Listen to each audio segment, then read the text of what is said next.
আল কোরআনের আলো, কোরআন হাদিসের আলো, কেপটাউনবাসীর পক্ষ থেকে আজহারীর জন্য আমরা সবাই ধন্য, আমরা সবাই ধন্য। আজহারী সাহেবের আগমন প্রবাসীদের পক্ষ থেকে, কেপটাউনের পক্ষ থেকে নারায়ে তাকবীর, নারায়ে তাকবীর। দিন ইসলাম, দিন ইসলাম, কোরআন হাদিসের আলো।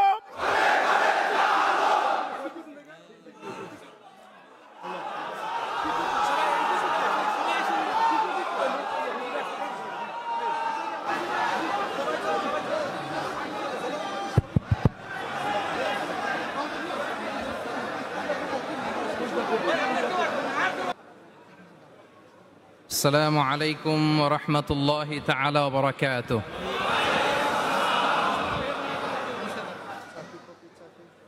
প্রিয় ভাইরা, কেমন আছেন সবাই? আমি ভালো আছি আলহামদুলিল্লাহ। ওয়া আলাইকুম আসসালাম ওয়া রাহমাতুল্লাহ। মাশাআল্লাহ, অনেক ক্রাউড। আমি অনুরোধ করব, আপনারা বসে যাওয়ার চেষ্টা করবেন একটু, কাউকে যেন আমি দাঁড়িয়ে থাকতে না দেখি। হ্যাঁ,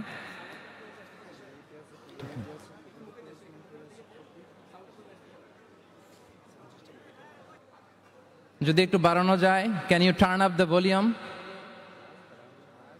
the person who is operating the sound system, please just turn up the volume just a little bit, please. আসসালামু আলাইকুম ওয়া রাহমাতুল্লাহি ওয়া বারাকাতুহু। نحمده ونصلي على رسوله الكريم، أما بعد فأعوذ بالله من الشيطان الرجيم، بسم الله الرحمن الرحيم. إنما المؤمنون إخوة فأصلحوا بين أخويكم واتقوا الله لعلكم ترحمون. صدق الله العظيم. رب اشرح لي صدري ويسر لي أمري واحلل عقدة من لساني يفقه قولي. تفسير القرآن মাহফিল বাস্তবায়ন কমিটি দক্ষিণ কোরিয়ার আয়োজনে,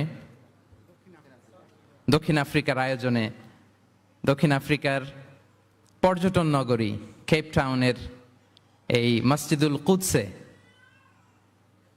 আজকের এই প্রোগ্রামে যারা উপস্থিত হয়েছেন তাদের সবাইকে জানাচ্ছি আন্তরিক শুভেচ্ছা এবং মোবারকবাদ। আহলান ওয়া সাহলান ওয়া মারহাবান বিকুম ফি হাযা আল-লিকা আত-তাইয়্যিব আল-মুবারাক।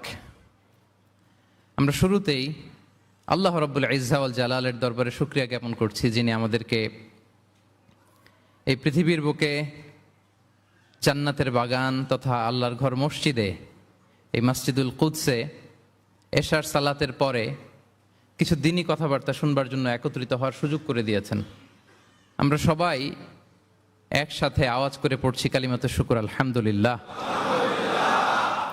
সবাই পড়ুন, রব্বানা লাকাল হামদ হামদান কাসীরান তাইয়্যিবান মুবারাকান ফীহি ইয়া রাব্বি লাকাল হামদু কামা ইয়ানবাগি লিজালালি ওয়াজহিকা ওয়া আযীমি সুলতানিকা লাকাল হামদু বিল ঈমান লাকাল হামদু বিল ইসলাম লাকাল হামদু বিল কুরআন।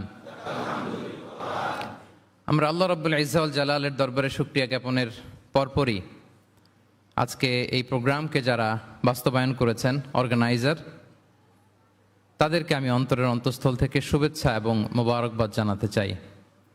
And specially I would like to thank the Masjidul Quds authority for giving us a chance to organize such a beautiful event inside the mosque. May Allah reward them the best. আমরা সবাই বলি আমিন। আজকের এই প্রোগ্রামে উপস্থিত আছেন দক্ষিণ Africa প্রবাসী ব্যবসায়ী বৃন্দ, চাকরিজীবী বৃন্দ, কমিউনিটি লিডার্স, প্রেস, মিডিয়া, সাংবাদিক, ভলান্টিয়ার্স আছেন, আইম্মাতুল মাসাজিদ, মাদ্রাসা শিক্ষক মণ্ডলী এবং সেকেন্ড ফ্লোরে আমাদের বোনেরাও এসছেন এবং আমাদের কচিকাচা সোনামণিরা, ছাত্র ভাইয়েরা এবং ফরেনার যদি কেউ থেকে থাকেন, আমি সবাইকে অন্তরের অন্তঃস্থল থেকে শুভেচ্ছা এবং মোবারকবাদ জানিয়ে শুরু করছি। সম্মানিত সুধী, এই সফরটা আমার দক্ষিণ আফ্রিকাতে ব্যক্তিগত সফর ছিল। কোনো প্রোগ্রামে জয়েন করব এরকম কোনো প্ল্যান আমার ছিল না, কিন্তু তারপরে আল্লাহ তাআলার ফয়সালা জোহানেসবার্গে আমি একটি প্রোগ্রামে অংশগ্রহণের সুযোগ আমার হয়েছে এবং কেপ টাউনে আমার দ্বিতীয় প্রোগ্রামে আজকে আপনাদেরকে নিয়ে অংশগ্রহণের সুযোগ আমাদের হয়েছে, আলহামদুলিল্লাহ। এবং এই কেপ টাউনের এই প্রোগ্রামের মধ্য দিয়ে আমার সফর এখানে শেষ হবে। কেপ টাউন দিয়ে আমি আমার সফর শেষ করবো ইনশাআল্লাহ বিইذনিল্লাহ। খুব চমৎকার একটি শহর, খুব চমৎকার অসাধারণ একটি শহর, পাহাড়ে ঘেরা। আমি যতই দেখছি ততই মুগ্ধ হচ্ছি। বিশুদ্ধ নগরী, একেবারে ফ্রেশ এয়ার, মানে এনভায়রনমেন্টাল পলিউশন আমার চোখে পড়েনি। আজকে আবার একটা হেলিকপ্টার রাইড দিলাম, দিয়ে পুরো কেপ টাউনটা উপর থেকেও দেখলাম। তো যতই দেখি ততই মুগ্ধ হই। আল্লাহ শুকরিয়া যে আল্লাহ তাআলা এরকম চমৎকার জায়গায় আপনাদেরকে রেখেছেন, আলহামদুলিল্লাহ। আমরা আল্লাহ তাআলার দরবারে আসলে শুকরিয়া করে শেষ করতে পারবো না। ওয়া ইন তাউদ্দু নি'মাতাল্লাহি লা তুহসুহা, আল্লাহর নেয়ামত যদি আমরা গুনতে শুরু করি, গুনে শেষ করা যাবে প্রিয় ভাইরা? যাবে না। বাংলাদেশে চাকরির বাজার মন্দা, ব্যবসা করতে গেলে অনেক ঝক্কি ঝামেলা, নিরাপত্তা, এটা সেটা অনেক কিছু বিবেচনা করে আমাদেরকে থাকতে হয়। তার বিপরীতে এখানে আল্লাহ তাআলা আপনাদেরকে প্রতিষ্ঠিত করেছেন।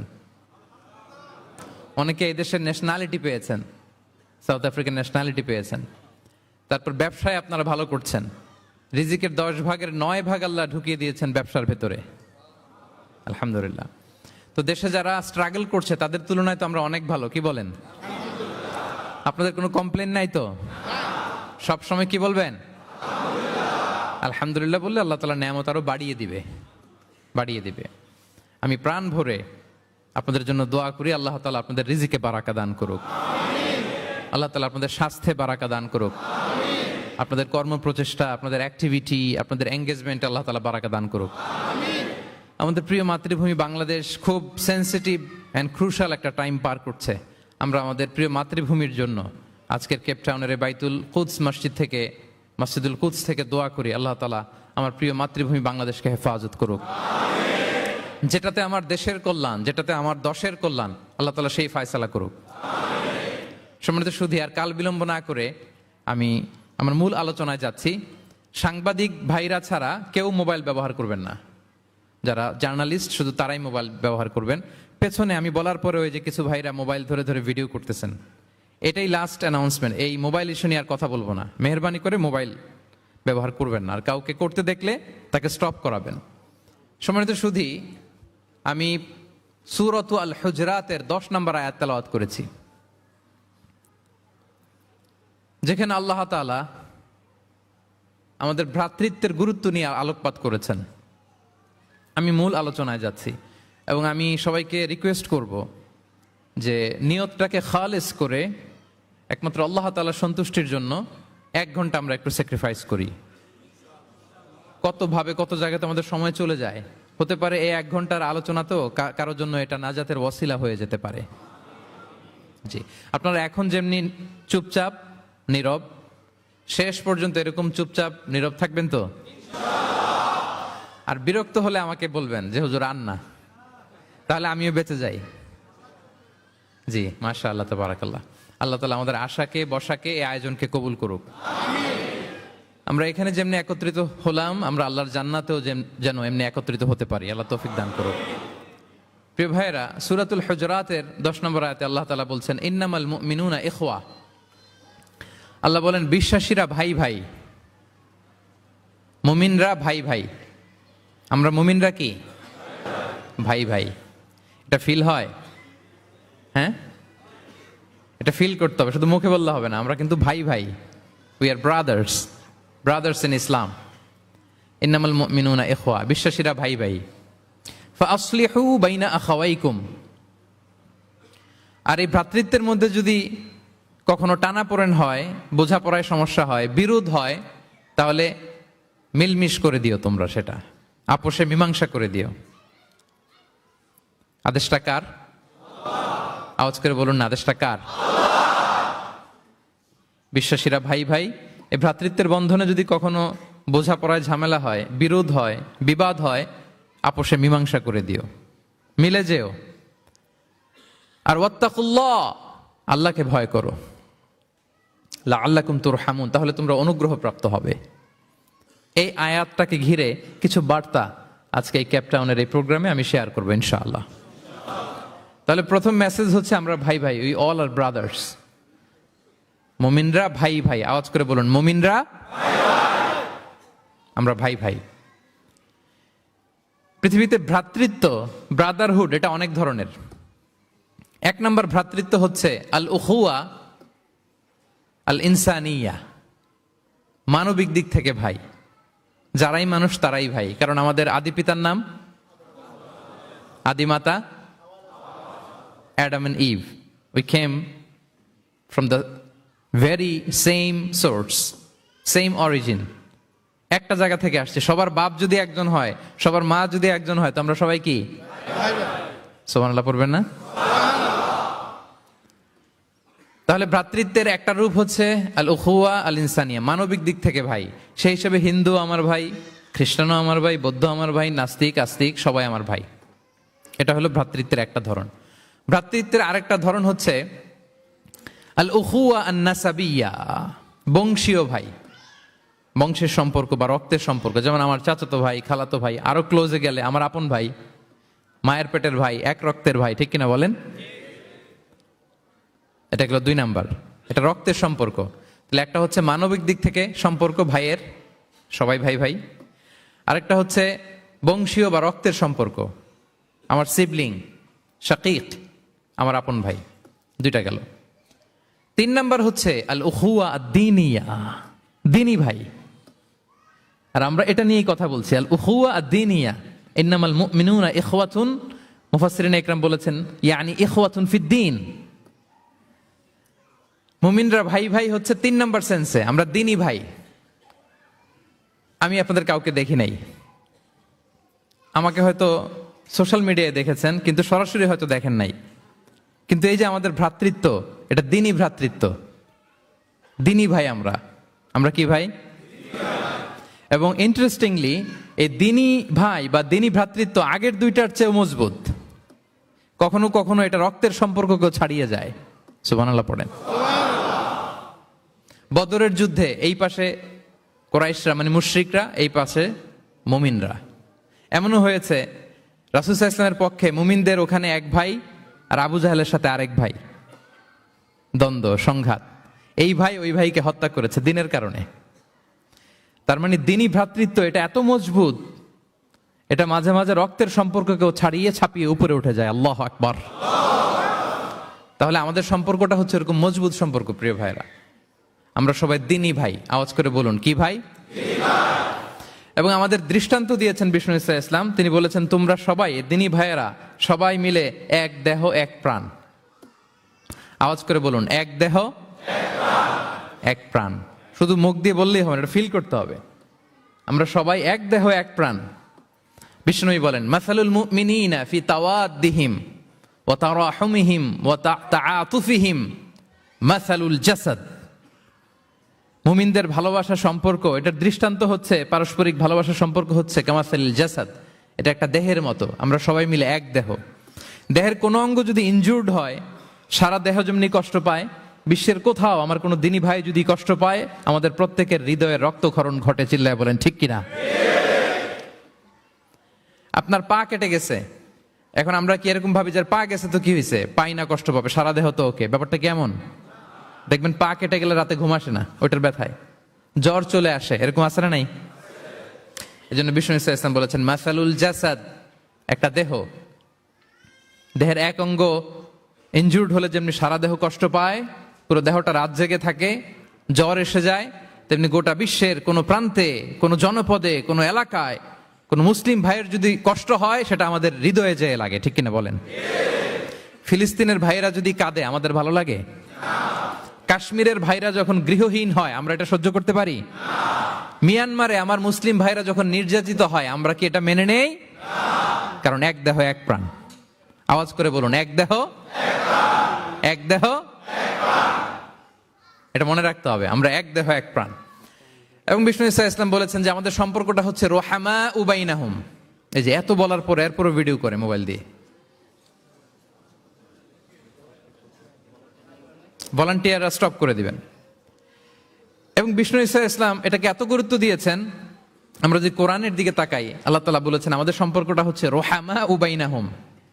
রোহামা, একে অপরের প্রতি আমরা সফট হার্টেড, রহম দিল, একে অপরের প্রতি সফট হার্টেড। কোরআনের অন্য জায়গায় এসেছে বুনিয়ানুম মারসুস, সীসা ঢালা প্রাচীরের মতো আমাদের সম্পর্ক। সুবহানাল্লাহ পড়বেন না? কখনো কখনো হাদিসে এসেছে এক ভাই হচ্ছে আরেক ভাইয়ের মিরআতুল মুমিন, এক মুমিনের জন্য আরেক মুমিন হচ্ছে আয়না। আয়নার সামনে দাঁড়ালে দেখা যায় যে আমার এখানে একটা দাগ, তারপর আয়নার সামনে দাঁড়ালে আমাকে ঠিক করে নেওয়া যায়, গুছিয়ে নেওয়া যায়। তার মানে আমার সমস্যা, আমার ভুল, আমার খুঁত, আমার স্পট, এটা আয়না বলে দেয়। মুমিনরাও এরকম, এক ভাই আরেক ভাইকে সংশোধন করে দেয়। সুবহানাল্লাহ পড়েন।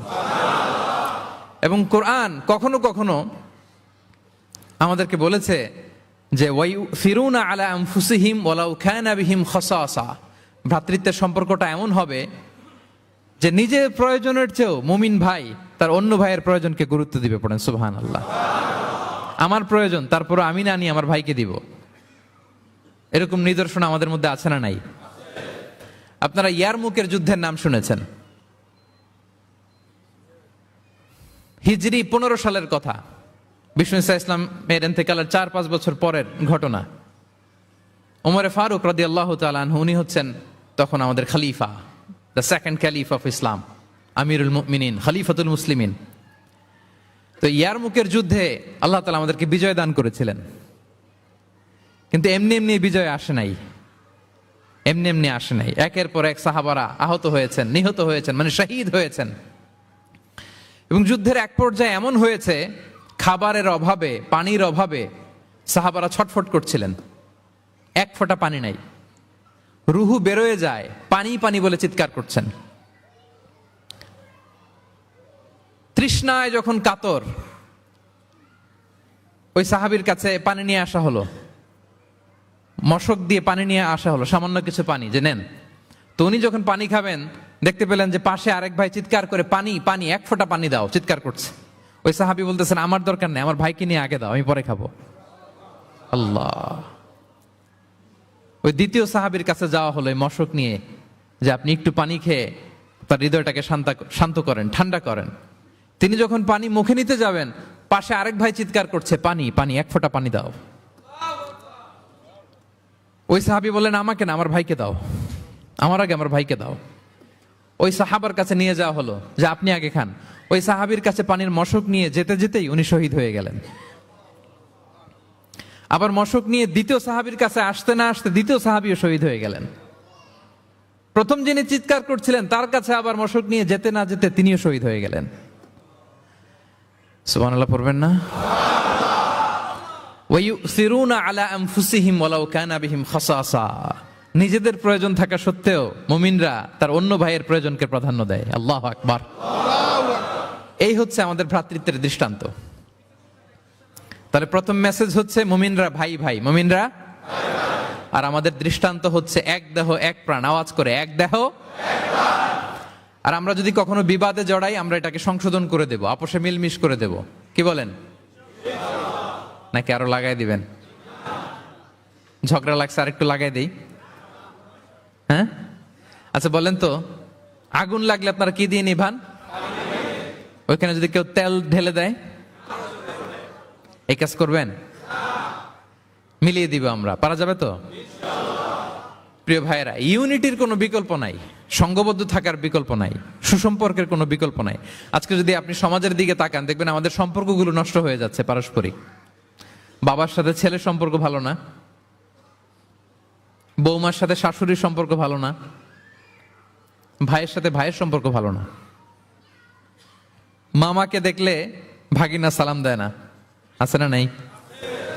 চাচার সাথে ভাতিজার সম্পর্ক ভালো না, স্ত্রীর সাথে স্বামীর সম্পর্ক ভালো না। কত রিপোর্ট যে আমাদের কাছে আসে। নেতার সাথে কর্মীর সম্পর্ক ভালো না, এরকম আছে না নাই? তাহলে আমাদের মধ্যে সম্পর্কের টানা পড়েন গ্যাপ, এটা আছে না নাই বলেন? এই সম্পর্কের টানাপোড়েনের জন্য আমরাই দায়ী। এর কারণ হচ্ছে আমরা সম্পর্কগুলোর যত্ন নেই না। আপনি যদি একটা গাছ লাগান, লাগিয়ে যদি রেখে দেন, এটা বাঁচবে? এটা কি করতে হয়? পরিচর্যা করতে হয়, যত্ন নিতে হয়, সার দিতে হয়, পানি দিতে হয়, নিড়ানি দিতে হয়, আগাছা পরিষ্কার করতে হয়। তার মানে গাছ লাগালে এটার যত্ন নিতে হয়। কথা বুঝতে পেরেছেন? আমাদের এই যে সন্তান, ওদেরকে যদি আপনি এমনি ছেড়ে দিয়ে রাখেন, মানুষ হবে না তারা, তাদের যত্ন নিতে হয়, ফলে মানুষের মতো মানুষ হয়। ঠিক কিনা বলেন? তো আমরা সব কিছু টেক কেয়ার করি, যত্ন নেই, কিন্তু আমাদের সম্পর্কগুলোর যত্ন নেই না। এজন্য পারস্পরিক সম্পর্কগুলোর যত্ন নিতে হবে আমার ক্যাপটাউনের ভাইয়েরা, যাতে সম্পর্কগুলো নষ্ট না হয়। কি বলেন? যত্ন নিবেন? যত্ন নিবেন? হ্যাঁ। এখন আজকে আমি এই ড্যামেজ রিলেশনশিপ কিভাবে জোড়া লাগাবেন, সম্পর্কের কিভাবে এটা ফিক্স করবেন, সম্পর্ককে কিভাবে টিকিয়ে রাখবেন, যত্ন নিবেন, এটার কিছু ইসলামিক ফর্মুলা আপনাদের সাথে শেয়ার করবেন ইনশাআল্লাহ। সবাই বলুন ইনশাআল্লাহ। কিভাবে আমাদের মধ্যে আন্তরিকতা বাড়বে, ঘনিষ্ঠতা বাড়বে, হৃদ্যতা বাড়বে, এটার ইসলামিক ফর্মুলা 10টা ফর্মুলা শেয়ার করবেন ইনশাআল্লাহ। জানতে মনে চায়? আচ্ছা, ইনশাআল্লাহ।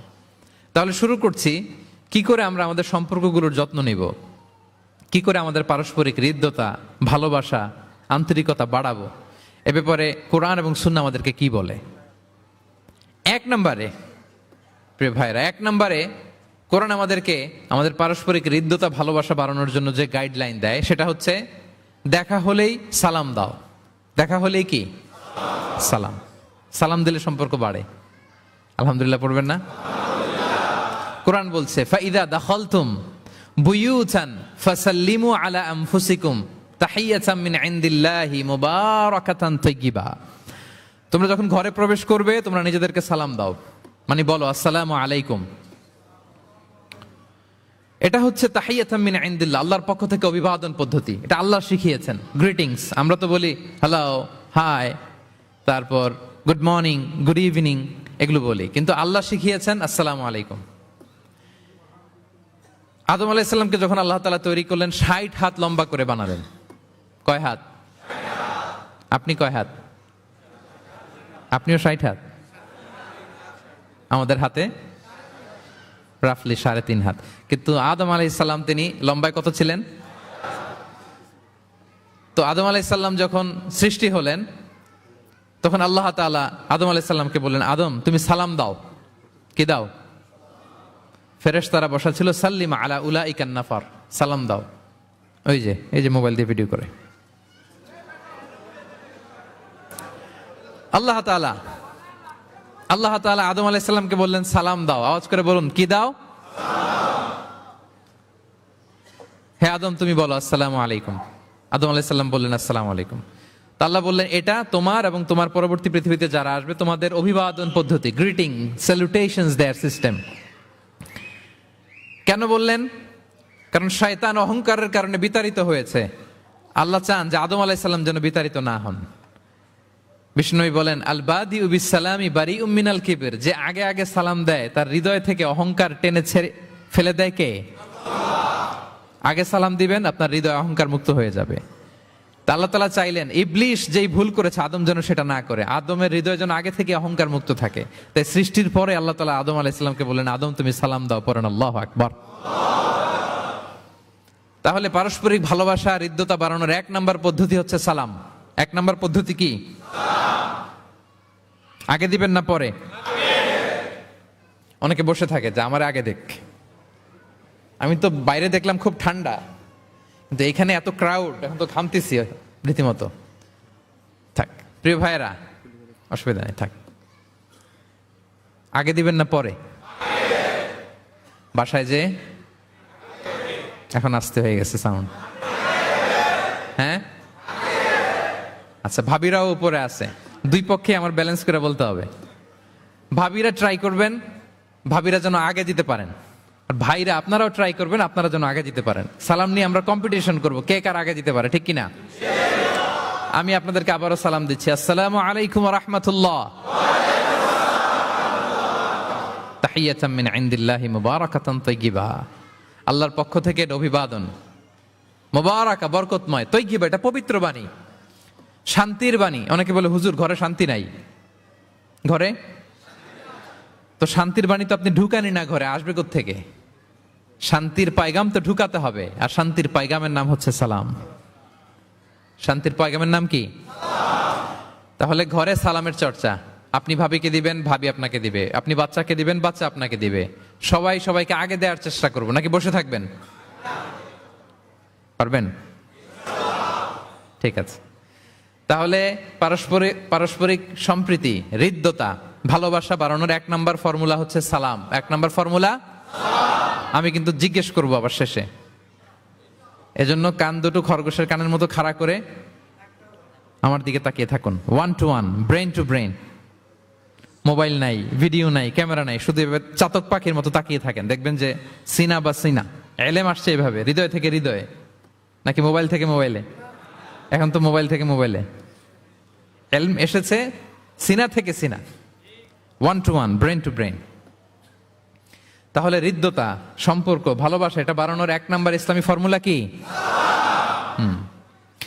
এবং বিষ্ণু ইসলাম বলেছেন, এই সালাম যদি দাও তাহলে তোমাদের পারস্পরিক ভালোবাসা বাড়বে। তিনি বললেন, আওয়ালা আদুল্লুকুম আলা শাইইন ইযা ফাআলতুমুহু তাহাব্বাবতুম। হে সাহাবীরা, আমি কি তোমাদেরকে একটা টিপস শিখাই দিব না, যেটা করলে তোমাদের মধ্যে ভালোবাসা বাড়বে? সাহাবারা বললেন, অবশ্যই শেখাবেন। বিষ্ণু ইসলাম বললেন, আফশুস সালামা বাইনাকুম। যদি চাও নিজেদের ভালোবাসা বাড়ুক তো বেশি বেশি সালাম দাও। সরাসরি বিষ্ণু ইসলাম এটাই বলেছেন। নিজেদের মধ্যে ভালোবাসা বাড়াতে চাইলে কি দিবা? সালাম দিবা। তাহলে 1 নম্বর ফর্মুলা আমরা জেনে গেলাম। আমাদের হৃদ্যতা, ভালোবাসা এটা বাড়াতে চাইলে আমরা সালাম দিব। অনেক দিন ধরে কথা বলেন না, ভুল করছেন আপনি, সালাম দিবেন। আপনি শুরু করবেন। অনেকে বলে আমি করব কেন, ভুল তো সে করছে, দোষ তো ওর, আমি কথা কমু কেন? এরকম অভিমান আছে না? এই অভিমান আর গো ধরে বসে থাকবেন? আর আওয়াজ করে বলেন, থাকবেন? বরং কি করবেন? তাহলে গেল ভালোবাসা, হৃদ্যতা, সম্পর্ক ভালো করার প্রথম পদ্ধতি হচ্ছে সালাম। আমরা সালাম দিব পরস্পরকে। গেল। 2 নাম্বার টিপস বা ফর্মুলা হচ্ছে স্মাইলিং ফেসে থাকা, মানে মুচকি হাসির একটা ভাবে থাকা সব সময়। এটা সুন্নাহ। মুচকি হাসি। কি হাসি? প্রিয় ভাইরা খেয়াল রাখবেন, হাসি এটা কিন্তু ইতিবাচক ভাবে সংক্রামক, মানে এটা ছড়ায়। আমি হেসে হেসে কথা বললে শ্রোতাও একটু হাসি খুশি ভাব, আমি গোমরামুখ, আপনারাও গোমরামুখ, এরকম হয় না? এবং দেখবেন যে সব সময় একটু স্মাইলিং ফেসে থাকে তাকে সবাই পছন্দ করে। কথা বলেন ঠিক কিনা? হাসি এটা পজিটিভলি সংক্রামিত হয়, ছড়ায়, অন্যকে প্রভাবিত করে, এবং মানসিক স্বাস্থ্যের সাথে হাসির সম্পর্ক আছে। যারা গোমরামুখ থাকে এরা অসুস্থ থাকে বেশি, আর যারা হাসি খুশি থাকে এরা সুস্থ থাকে বেশি। এজন্য হাসবেন তো, নাকি চেহারা গোমরা করে রাখবেন? এই দেখছেন সবার মধ্যে একটা হাসি হাসি ভাব চলে আসছে, আলহামদুলিল্লাহ বলেন। তাহলে পারস্পরিক সম্প্রীতি, ভালোবাসা বাড়ানোর পদ্ধতি হচ্ছে কারোর সাথে কথা বললে, দেখা হলে আমরা একটা স্মাইলিং ফেসে থাকবো, মুচকি হাসি। হাসি 3 ধরনের আমার ক্যাপটাউনের ভাইরা। কয় ধরনের? একটা হচ্ছে কাহকাহা, অট্ট হাসি, এটা জায়েজ নাই। এই যে আমরা ছোটবেলায় আলিফ লাইলার মধ্যে এই আলিফ লাইলার দত্ত হা হা হা হা করে একটা হাসি দিত না? এই হা হা হা করে এই হাসি দেয়া যাবে না, নিষেধ। উদাহরণ দেওয়ার জন্য আমি বললাম আর কি। আচ্ছা, আরেকটা হচ্ছে আদ-দেহেক। আদ-দেহেক মানে স্বাভাবিক হাসি, একটু দাঁত দেখা যায়, এটা জায়েজ, এটা দেয়া যাবে। সবচেয়ে ভালো এন্ড রেকমেন্ডেড এন্ড সুন্নাহ হচ্ছে তাবাসসুম, মুচকি হাসি। আল্লাহু আকবার। বিষ্ণু ইসলামের চেহারা মোবারকের মধ্যে সব সময় মুচকি হাসির একটা রেশ ওনার ঠোঁটে লেগেই থাকতো। সাহাবী আব্দুল্লাহ ইবনে হারিস রাদিয়াল্লাহু তাআলা আনহু বর্ণনা করেন, তিনি বলেন, মা রাআইতু আহাদান আকসারা তাবাসসুমান মিন রাসূলিল্লাহি সাল্লাল্লাহু আলাইহি ওয়াসাল্লাম। তিনি বলেন, আমি আমার জীবদ্দশায়, আমার জীবনে রাসূল সাল্লাল্লাহু আলাইহি ওয়াসাল্লামের চেয়ে বেশি কাউকে মুচকি হাসি অবস্থায় থাকতে দেখি নাই। সব সময় মুচকি হাসি, একটা স্মাইলিং ফেস থাকবেন, নাকি গোমরা মুখ থাকবেন? হ্যাঁ, কি করবেন? মুচকি হাসি। এবং আপনি আপনার ভাইয়ের দিকে তাকিয়ে মুচকি হাসি যদি দেন, বিষ্ণু সাল্লাল্লাহু আলাইহি ওয়াসাল্লাম বলেন, তাবাসসুমুকা ফি ওয়াজহি আখিকা সাদাকা। Your smile to your brother, it's a charity. তুমি তোমার ভাইয়ের দিকে তাকিয়ে যে মুচকি হাসি দাও, এটা দিলেও সাদাকার সওয়াব হয়ে যায়। আপনি দিলেন হাসি, আমল নামায় যুক্ত হলো কি সাদাকা। হ্যাঁ, এবং বিষ্ণু সাল্লাল্লাহু আলাইহি ওয়াসাল্লাম বলেছেন, তুমি কোনো কাজকে লা তাহকিরান্না মিনাল মা'রুফি শাইআ, কোনো কাজকে ছোট করে দেখবে না, কোনো নেক আমলকে। যদিও তুমি তোমার ভাইয়ের চেহারার দিকে মুচকি হাসি দিয়ে তাকাও, এটাও সাদকা দেওয়ার সওয়াব। তাহলে আমরা কারোর সাথে যখন কথা বলবো, দেখা হবে, আমরা একটা স্মাইলিং ফেসে থাকবো, গোমরা মুখে থাকবো না। কি বলেন, পারা যাবে? সব সময় স্মাইলিং ফেস, মুচকি হাসি। বিষ্ণু সাল্লাল্লাহু আলাইহি ওয়াসাল্লাম মুচকি হাসতেন। যে মুচকি যারা হাসি তাদেরকে সবাই পছন্দ করে। মুখটা যদি গোমরা করে কেউ রাখে, দেখতে ভাল লাগে, কথা বলতে ভাল লাগে। দেখবেন অনেক বড়দেরকে বাচ্চারা ভয় পায়, কাছে যায় না। কেন বলেন তো? গম্ভীর থাকে। আবার অনেক মানুষের কাছে তাকে দেখলি বাচ্চারা দৌড়ে কোলে কোলে উঠতে যায়, আছে না নাই? Smiling face. এই যে আমাদের শেখ মঈনুদ্দিন আজকে আমার সাথে একটা সফরে ছিল, দেখি যেই বাচ্চাকেই দেখে বলে come on come on, give me hug, give me hug. তো এই মানুষকে বাচ্চারা ভালো না বেসে পারবে? সুবহানাল্লাহ, এরকম হইতে হবে। বিষ্ণু সাল্লাল্লাহু আলাইহি ওয়াসাল্লামকে বাচ্চারা দেখলে খুব খুশি হতো, কোলে বসতে চাইতো। এক বাচ্চা তো কোলে বসে পেশাবি করে দিছে। সুবহানাল্লাহ পড়বেন না? বিষ্ণু সাল্লাল্লাহু আলাইহি ওয়াসাল্লাম নাতনিদেরকে কোলে নিয়ে নফল নামাজ পড়তেন। উমামা বিনতে যায়েদ, উমামা বিনতে যায়নাব, বিষ্ণু সাল্লাল্লাহু আলাইহি ওয়াসাল্লামের কন্যা যায়নাবের মেয়ে, মানে বিষ্ণু সাল্লাল্লাহু আলাইহি ওয়াসাল্লামের নাতনি উমামাকে নিয়ে বিষ্ণু সাল্লাল্লাহু আলাইহি ওয়াসাল্লাম একবার নফল নামাজ করেছেন। কান্না করে, কান্না থামাই না, নানা ভাইয়ের কোলে থাকবে, তো উনি কোলে রেখেই আল্লাহু আকবার। রুকু দেওয়ার সময় পাশে রেখে রুকু সেজদা, ওঠার সময় আবার কাঁদতেছে তো আবার কোলে নিয়ে আবার কেরাত। সুবহানাল্লাহ। তো আমরা সবাই স্মাইলিং ফেসে থাকবো আজকে থেকে, ক্যাপটাউনের ভাইয়েরা। একসাথে আওয়াজ করে বলুন ইনশাআল্লাহ। হৃদ্যতা, ভালোবাসা বাড়ানোর টিপস কয়টা বললাম? 1 নম্বরে সালাম, 2 নম্বরে মুচকি হাসি। দেখছেন সবাই মুচকি হাসি দিয়ে আস। আচ্ছা, 3 নাম্বার হচ্ছে কাউকে ওয়েলকাম করা। কেউ যদি আপনার সাথে দেখা করতে আসে, তাকে ওয়েলকাম করা, আহলান ওয়া সাহলান বলা। হ্যাঁ, একজন আসছে আপনার বাড়িতে মেহমান, আপনি কথাই বলেন না, কথা নাই, সালাম নাই, কিছু নাই, যে চা দিতেছেন, ওনার ঠেকা পড়ছে চা খাবে না, আর জায়গা নেই ওনার চা খাওয়ার দুনিয়াতে। না, এটা করবেন না। আপনি এগিয়ে যাবেন, সালাম দিবেন, মুসাফা করবেন, মুআনাকা করবেন, খোঁজ খবর নেবেন, ওয়েলকাম জানাবেন, লিটারালি ওয়েলকাম। এরকম যদি করেন, যদি ওয়েলকাম বলেন, তাকে আনার জন্য এগিয়ে যান, হি ফিল লাইক, মানে আপনি তাকে দেখে খুশি, you are very happy to see him and you love his presence here. সে আসছে, আপনি খুশি, তার অ্যাকম্পানিটা ভালো লাগতেছে, এটা সে ফিল করবে। এজন্য কেউ আসলে, আপনার ওয়ার্ক প্লেসে যদি আসে, আপনার বাসায় যদি আসে, আপনার সাথে দেখা করতে যদি আসে, আপনি এগিয়ে তাকে সালাম দিয়ে ওয়েলকাম করবেন। কি করবেন? পারা যাবে? বিষ্ণু সাল্লাল্লাহু আলাইহি ওয়াসাল্লাম লিটারালি এই ওয়েলকাম শব্দটা ব্যবহার করতেন। এজন্য আমি চুজ করেছি, পিক করেছি ওয়েলকাম। তিনি বলতেন মারহাবান। মারহাবান আরবিতে কি বলতেন? মারহাবান। আমরা যে বলি বাংলায় আহলান ওয়া সাহলান ওয়া মারহাবান, এই বিষ্ণু সাল্লাল্লাহু আলাইহি ওয়াসাল্লাম লিটারালি মারহাবান শব্দটা ব্যবহার করতেন। এগুলোকে কার্টিসি বলে। এগুলোকে কি বলে? Social manner, কার্টিসি। দেখেন বিষ্ণু সাল্লাল্লাহু আলাইহি ওয়াসাল্লাম আমাদেরকে কিভাবে কার্টিসি শেখায়, কিভাবে সোশ্যাল ম্যানার শেখায় আমাদেরকে। বিষ্ণু সাল্লাল্লাহু আলাইহি ওয়াসাল্লাম সরাসরি মারহাবান বলতেন, স্বাগতম জানাতেন, যাতে করে ওই লোকটা ভালো ফিল করে, সে বোঝে যে তাকে দেখে আপনি হ্যাপি। বলেন তো, রাসূল সাল্লাল্লাহু আলাইহি ওয়াসাল্লামের সময়কালে ইসলামের সবচেয়ে বড় শত্রু কে ছিল? আবু জাহেল। তার ছেলের নাম কি কেউ বলতে পারেন? ইকরামা। ইকরামা অনেক যুদ্ধে মুসলমানদের বিরুদ্ধে ছিল, মক্কা বিজয় পর্যন্ত ইসলাম ধর্ম গ্রহণ করে নাই, অনেক সাহাবাকে হত্যা করেছে। রাসূল সাল্লাল্লাহু আলাইহি ওয়াসাল্লাম যখন মক্কা বিজয় করলেন, সে ভাবলো এবার তো আমার খবর আছে। সে পালালো, পালাতে পালাতে ইয়ামান চলে গেছে। তখন এক মহিলা সাহাবী রাসূল সাল্লাল্লাহু আলাইহি ওয়াসাল্লামকে বললেন, ইয়া রাসূলুল্লাহ, আপনি যদি আমাকে অনুমতি দেন, আমি ইকরামাকে খুঁজে বের করব, আপনার কাছে নিয়ে আসবো। রাসূল সাল্লাল্লাহু আলাইহি ওয়াসাল্লাম বললেন, যাও, ইকরামাকে আমি আমান দিলাম, সিকিউরিটি দিলাম। এই মহিলা সাহাবী যে খুঁজে নিয়ে আসলো, ইকরামাকে কনভিন্স করলো। ইকরামা লজ্জিত হয়ে বিষ্ণু ইসা ইসলামের কাছে আসলো। কত বড় শত্রু! বিষ্ণু ইসা ইসলামের অনেক আত্মীয়কে হত্যা করেছে, সাহাবাদেরকে শহীদ করে দিয়েছে, আবু জাহেলের সন্তান। তো সে যখন লজ্জিত হয়ে উঠে চড়ে বিষ্ণু ইসা ইসলামের কাছে আসলো, বিষ্ণু ইসা ইসলাম তাকে দেখে প্রথম যে কথাটা বললেন সেটা হচ্ছে মারহাবান বির রাকিবিল মুহাজির। মারহাবান বির রাকিবিল মুহাজির মানে welcome to the riding migrant. সুবহানাল্লাহ।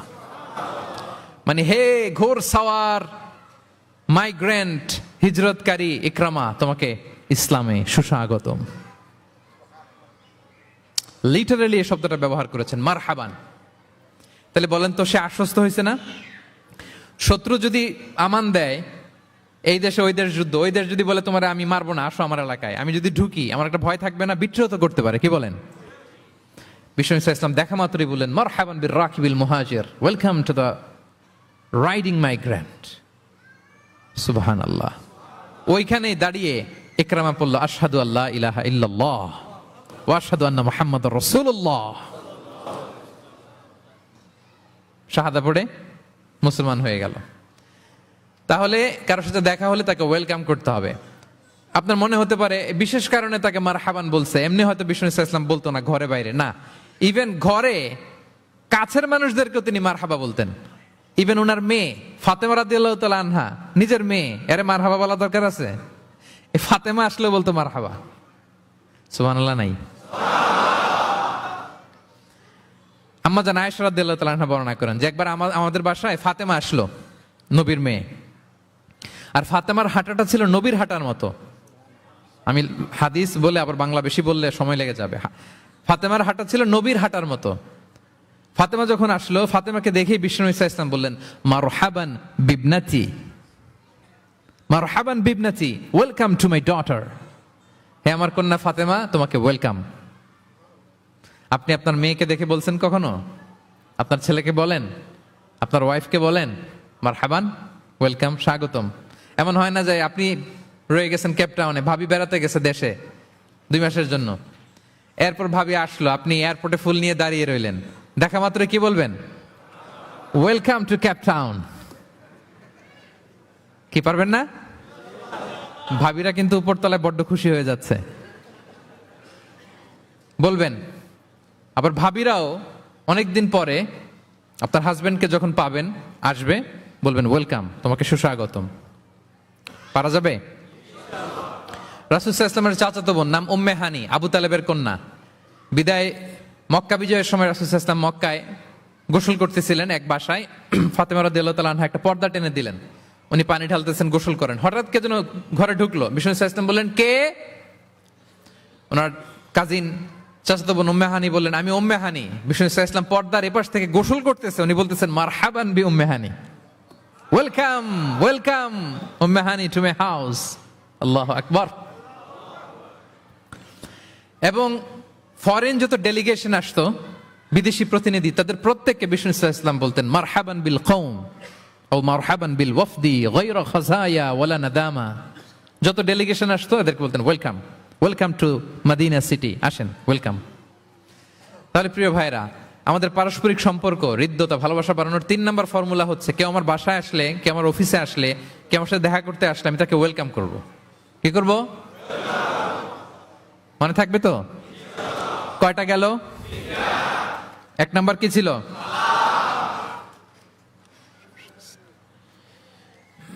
2 নাম্বার, 3 নাম্বার ওয়েলকাম। আচ্ছা, আপনাদের কষ্ট হচ্ছে?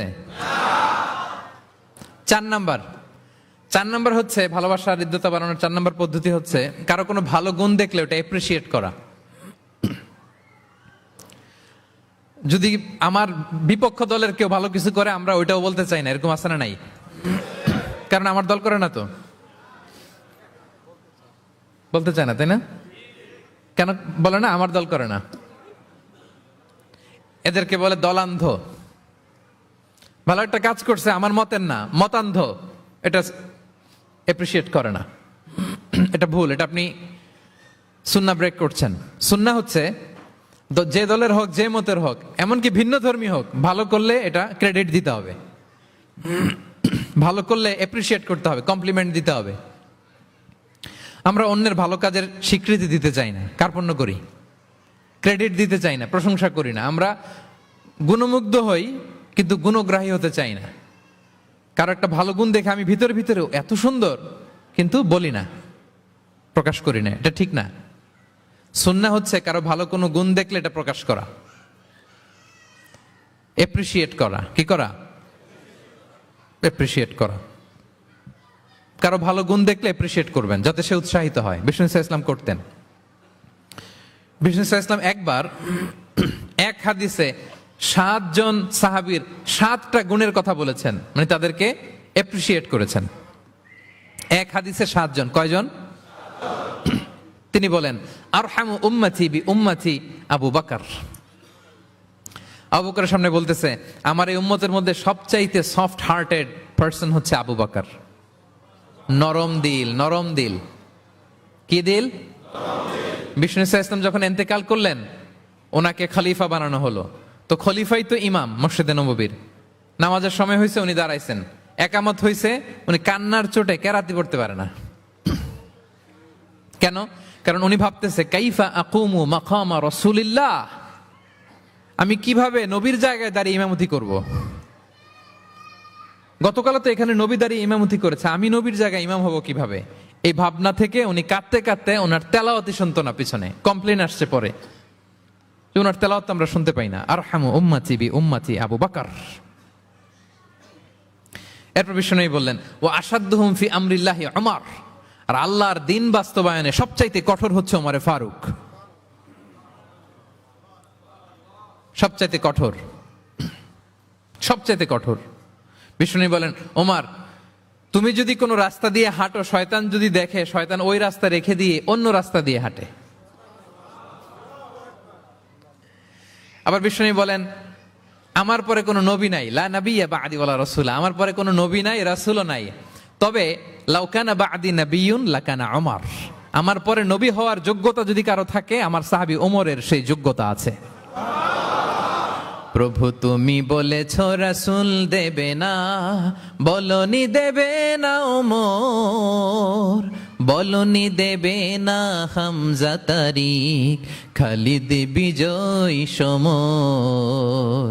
প্রভু তুমি বলেছ রাসূল দেবে না, বলনি দেবে না ওমর, বলনি দেবে না হামজা তারিক, খালিদ বিজয় সমর। প্রভু তুমি বলেছ রাসূল দেবে না। আল্লাহু আকবার। আল্লাহর জমিনে আল্লাহর দিন বাস্তবায়নে সবচাইতে কঠোর হচ্ছেন ওমরে ফারুক। মুনাফিকরা থরথর করে কাঁপতো ওনার ভয়ে। আমাদের দেশে বাচ্চারা যদি না খায়, রাতের বেলা বাচ্চারা খেতে চায় না, তো মায়েরা ভয় দেখায় খায়, এই খাও নাহলে কিন্তু বিড়াল আসবে, কুকুর আসবে। কুকুর বললে খুব, আমার ছোট মেয়েটাও ভয় পায়, কুকুরের আওয়াজ শুনলে ভয় পায়। তো খেতে না চাইলে বলে এই কুকুর আসবে, কিন্তু কুকুর এটা করে না। বাচ্চাদেরকে খাওয়াতে গেলে যখন জ্বালাতন করে খেতে চায় না, মায়েরা কি বলে, এই ভূত আসবে, এই কুকুর আসবে। মদিনায় কি করতো জানেন? বাচ্চারা খেতে না চাইলে মায়েরা বলতো হা হুয়া ইয়াতি উমর, হা হুয়া ইয়াতি উমর, তাড়াতাড়ি খাও, এই যে ওমর আসতেছে, ওমর। What a personality. ওয়া আশাদ্দুহুম ফি আমরিল্লাহি উমর, আল্লাহর দিন বাস্তবায়নে সবচেয়ে কঠোর ছিলেন ওমর রাদিয়াল্লাহু তাআলা আনহু। ওয়া আসদাকুহুম হায়াআন উসমান, আর সবচেয়ে লজ্জাশীল ছিল আমার সাহাবীর মধ্যে কে? উনি এত লজ্জাশীল ছিলেন, উনাকে দেখে ফেরেশতারা লজ্জা পেয়ে যেত। আল্লাহ আল্লাহ, এত লজ্জাশীল, ফেরেশতারা লজ্জা পেয়ে যেত। ওয়া আকরাউহুম লিকিতাবিল্লাহি উবাই ইবনে কাব, আল্লাহর কিতাব সবচাইতে বিশুদ্ধ করে তেলাওয়াত করতে পারতো উবাই ইবনে কাব রাদিয়াল্লাহু তাআলা। এই মোবাইলটা বন্ধ করতে হবে। ওই যে সবচাইতে চমৎকার করে কোরআন তেলাওয়াত করতে পারতো বিশুদ্ধভাবে, কারীদের মতো করে কে? উবাই ইবনে কাব। ও আফরাদুহুম যায়েদ ইবনে সাবিত, ফারায়েজের বিধিবিধান, মানে বাবা মারা গেলে সন্তান যে ওয়ারিস হয়, দ্য ল অফ ইনহেরিটেন্স, এটার ব্যাপারে এক্সপার্ট সাহাবী হচ্ছে যায়েদ ইবনে সাবিত রাদিয়াল্লাহু তাআলা আনহু। ওয়া আ'লামুহুম বিল হালালি ওয়াল হারামি মুআয ইবনে জাবাল, আর আমার সাহাবাদের মধ্যে হালাল হারামে স্পেশালিস্ট হচ্ছে মুআয ইবনে জাবাল। ওয়া ইন্না লিকুল্লি উম্মাতিন আমিন ওয়া আমিনু হাযিহিল উম্মতি আবু উবাইদা ইবনুল জাররাহ। সব উম্মতের মধ্যে একজন বিশ্বস্ত গার্ডিয়ান থাকে, আমার উম্মতের মধ্যে বিশ্বস্ত গার্ডিয়ান সাহাবীর নাম হচ্ছে আবু উবাইদা ইবনে জাররাহ। সুবহানাল্লাহ পড়ে। আচ্ছা, ওই সাহাবীদের সামনে দাঁড়িয়ে বিশ্বনবী যখন এই এপ্রিসিয়েশন দিচ্ছে, বলেন তো সাহাবীদের কেমন লাগতেছে? কেমন লাগতেছে? আল্লাহ, এপ্রিসিয়েশন দিচ্ছে তো এলাকার মেয়র, তাই না? এমপি, প্রেসিডেন্ট, খোদ বিশ্বনবী, খোদ। দেখেন, উনি চাইলে না বললেও পারতেন, তাদেরকে ইন্সপায়ার করার জন্য তাশজিআন তাদের প্রশংসা করেছেন, এপ্রিসিয়েশন। দেখতেছে যে আবু বকর খুব নরম দিল, তিনি বললেন। দেখতেছেন যে ইসলাম প্রচারে ওমর খুব শক্ত মজবুত, তাকে এপ্রিসিয়েট করলেন, ক্রেডিটটা তাকে দিলেন। তাহলে বিশ্বনবী ক্রেডিট দিতে কখনো কার্পণ্যতা করতেন? গুণগ্রাহী ছিলেন। কিন্তু আমরা ভালো কিছু দেখলে এটা যে ভালো এতটুকু বলতে চাই না। এরকম করবেন আর না, এরকম করবেন না। সাহাবীদের মধ্যে সবচেয়ে সুরেলা গলার সাহাবী ছিলেন আবু মুসা আল-আশআরী রাদিয়াল্লাহু তাআলা আনহু। একদিন তিনি আবু মুসাকে বলেন, আবু মুসা, তুমি যে রাতে তেলাওয়াত করো আমি কিন্তু শুনি। ইয়া রাসূলুল্লাহ, আপনি কি করে শুনেন? আমার বাড়ি কই, আপনি থাকেন কই? বলতেছে, গত রাতে তুমি সূরা কাহাফ তেলাওয়াত করছো না? বলছে, জি করছি তো। আপনি কিভাবে শুনলেন? বলতেছে, তোমার ঘরের পাশ দিয়ে যাচ্ছিলাম, এত সুন্দর করে তুমি তেলাওয়াত করতেছো আবু মুসা। লাকাত উতিতা মিজমারান মিন মাযহামিরি আলি দাউদ। আল্লাহ তাআলা দাউদ আলাইহিস সালামের গলায় যে সুরের ঝংকার দিয়েছেন, আমার সাহাবীদের মধ্যে আল্লাহ তোমার গলায় ওই সুরের ঝংকার ঢুকাইয়া দিয়েছে। বলেন, বিশ্বনবীর কাছ থেকে যখন উনি এটা শুনছেন ওনার কেমন লাগছিল? হ্যাঁ, how does he feel that time? মানে ফিলিংসটা কেমন লাগছে? হ্যাঁ, আমাদেরকে তো একজন বড় কেউ প্রশংসা করলে আমরা কত খুশি হয়ে যাই। বিশ্বনবী স্বয়ং প্রশংসা করেছেন, সুবহানাল্লাহ। দেখেন প্রিয় ভাইরা, বিশ্বনবী সাল্লাল্লাহু আলাইহি ওয়াসাল্লাম শুধু মুমিনদেরকে, মুসলিমদেরকে যদি এটা করতেন তাহলে একটা কথা ছিল, পানি পানি থাক, 1 ঘন্টার জন্য একটু কষ্ট করতে হবে। আমি পানি না খেয়ে কথা বলতেছি না, একটু কষ্ট করেন। এই পানি, এই চানাচুর, বিস্কিট দেওয়া শুরু করলে আলোচনার ফ্লো নষ্ট হয়ে যায়। পানিটা থাক, একটু পরে আমরা পানি খাবো ইনশাল্লাহ। আমার দিকে তাকান, আমার দিকে তাকান। ওই যে আরেকজন দায়িত্ব পালন করতেছে মোবাইল নিয়ে, আমার দিকে তাকান। আমরা তো আমার দলের বাইরে কেউ ভালো কিছু করলে বলি না। বিষ্ণু ইসলাম ইহুদির প্রশংসা করেছেন। আপনি আছেন কই মিয়া? ইহুদি। উহুদের যুদ্ধে বিষ্ণু ইসলামের সাথে মদিনার যে ইহুদিরা, তাদের কন্ট্রাক্ট ছিল মদিনা কেউ অ্যাটাক করলে সবাই মিলে মদিনাকে রক্ষা করবে। কিন্তু কুরাইশরা আক্রমণ করলো, এখন আর কেউ বেরোয় না। বনু কাইনুকা, বনু নদীর, বনু কুরাইজা কেউ আর যায় না, কেউ যায় না। বিশ্বনবী কি করবেন? নিজেই বেরোলেন সাহাবাদেরকে নিয়ে। মাঝপথে আবার মুনাফিকরা ফিরে গেল, কোনো ইহুদি যায় নাই, কথা রাখে নাই, একজন ইহুদি ছাড়া।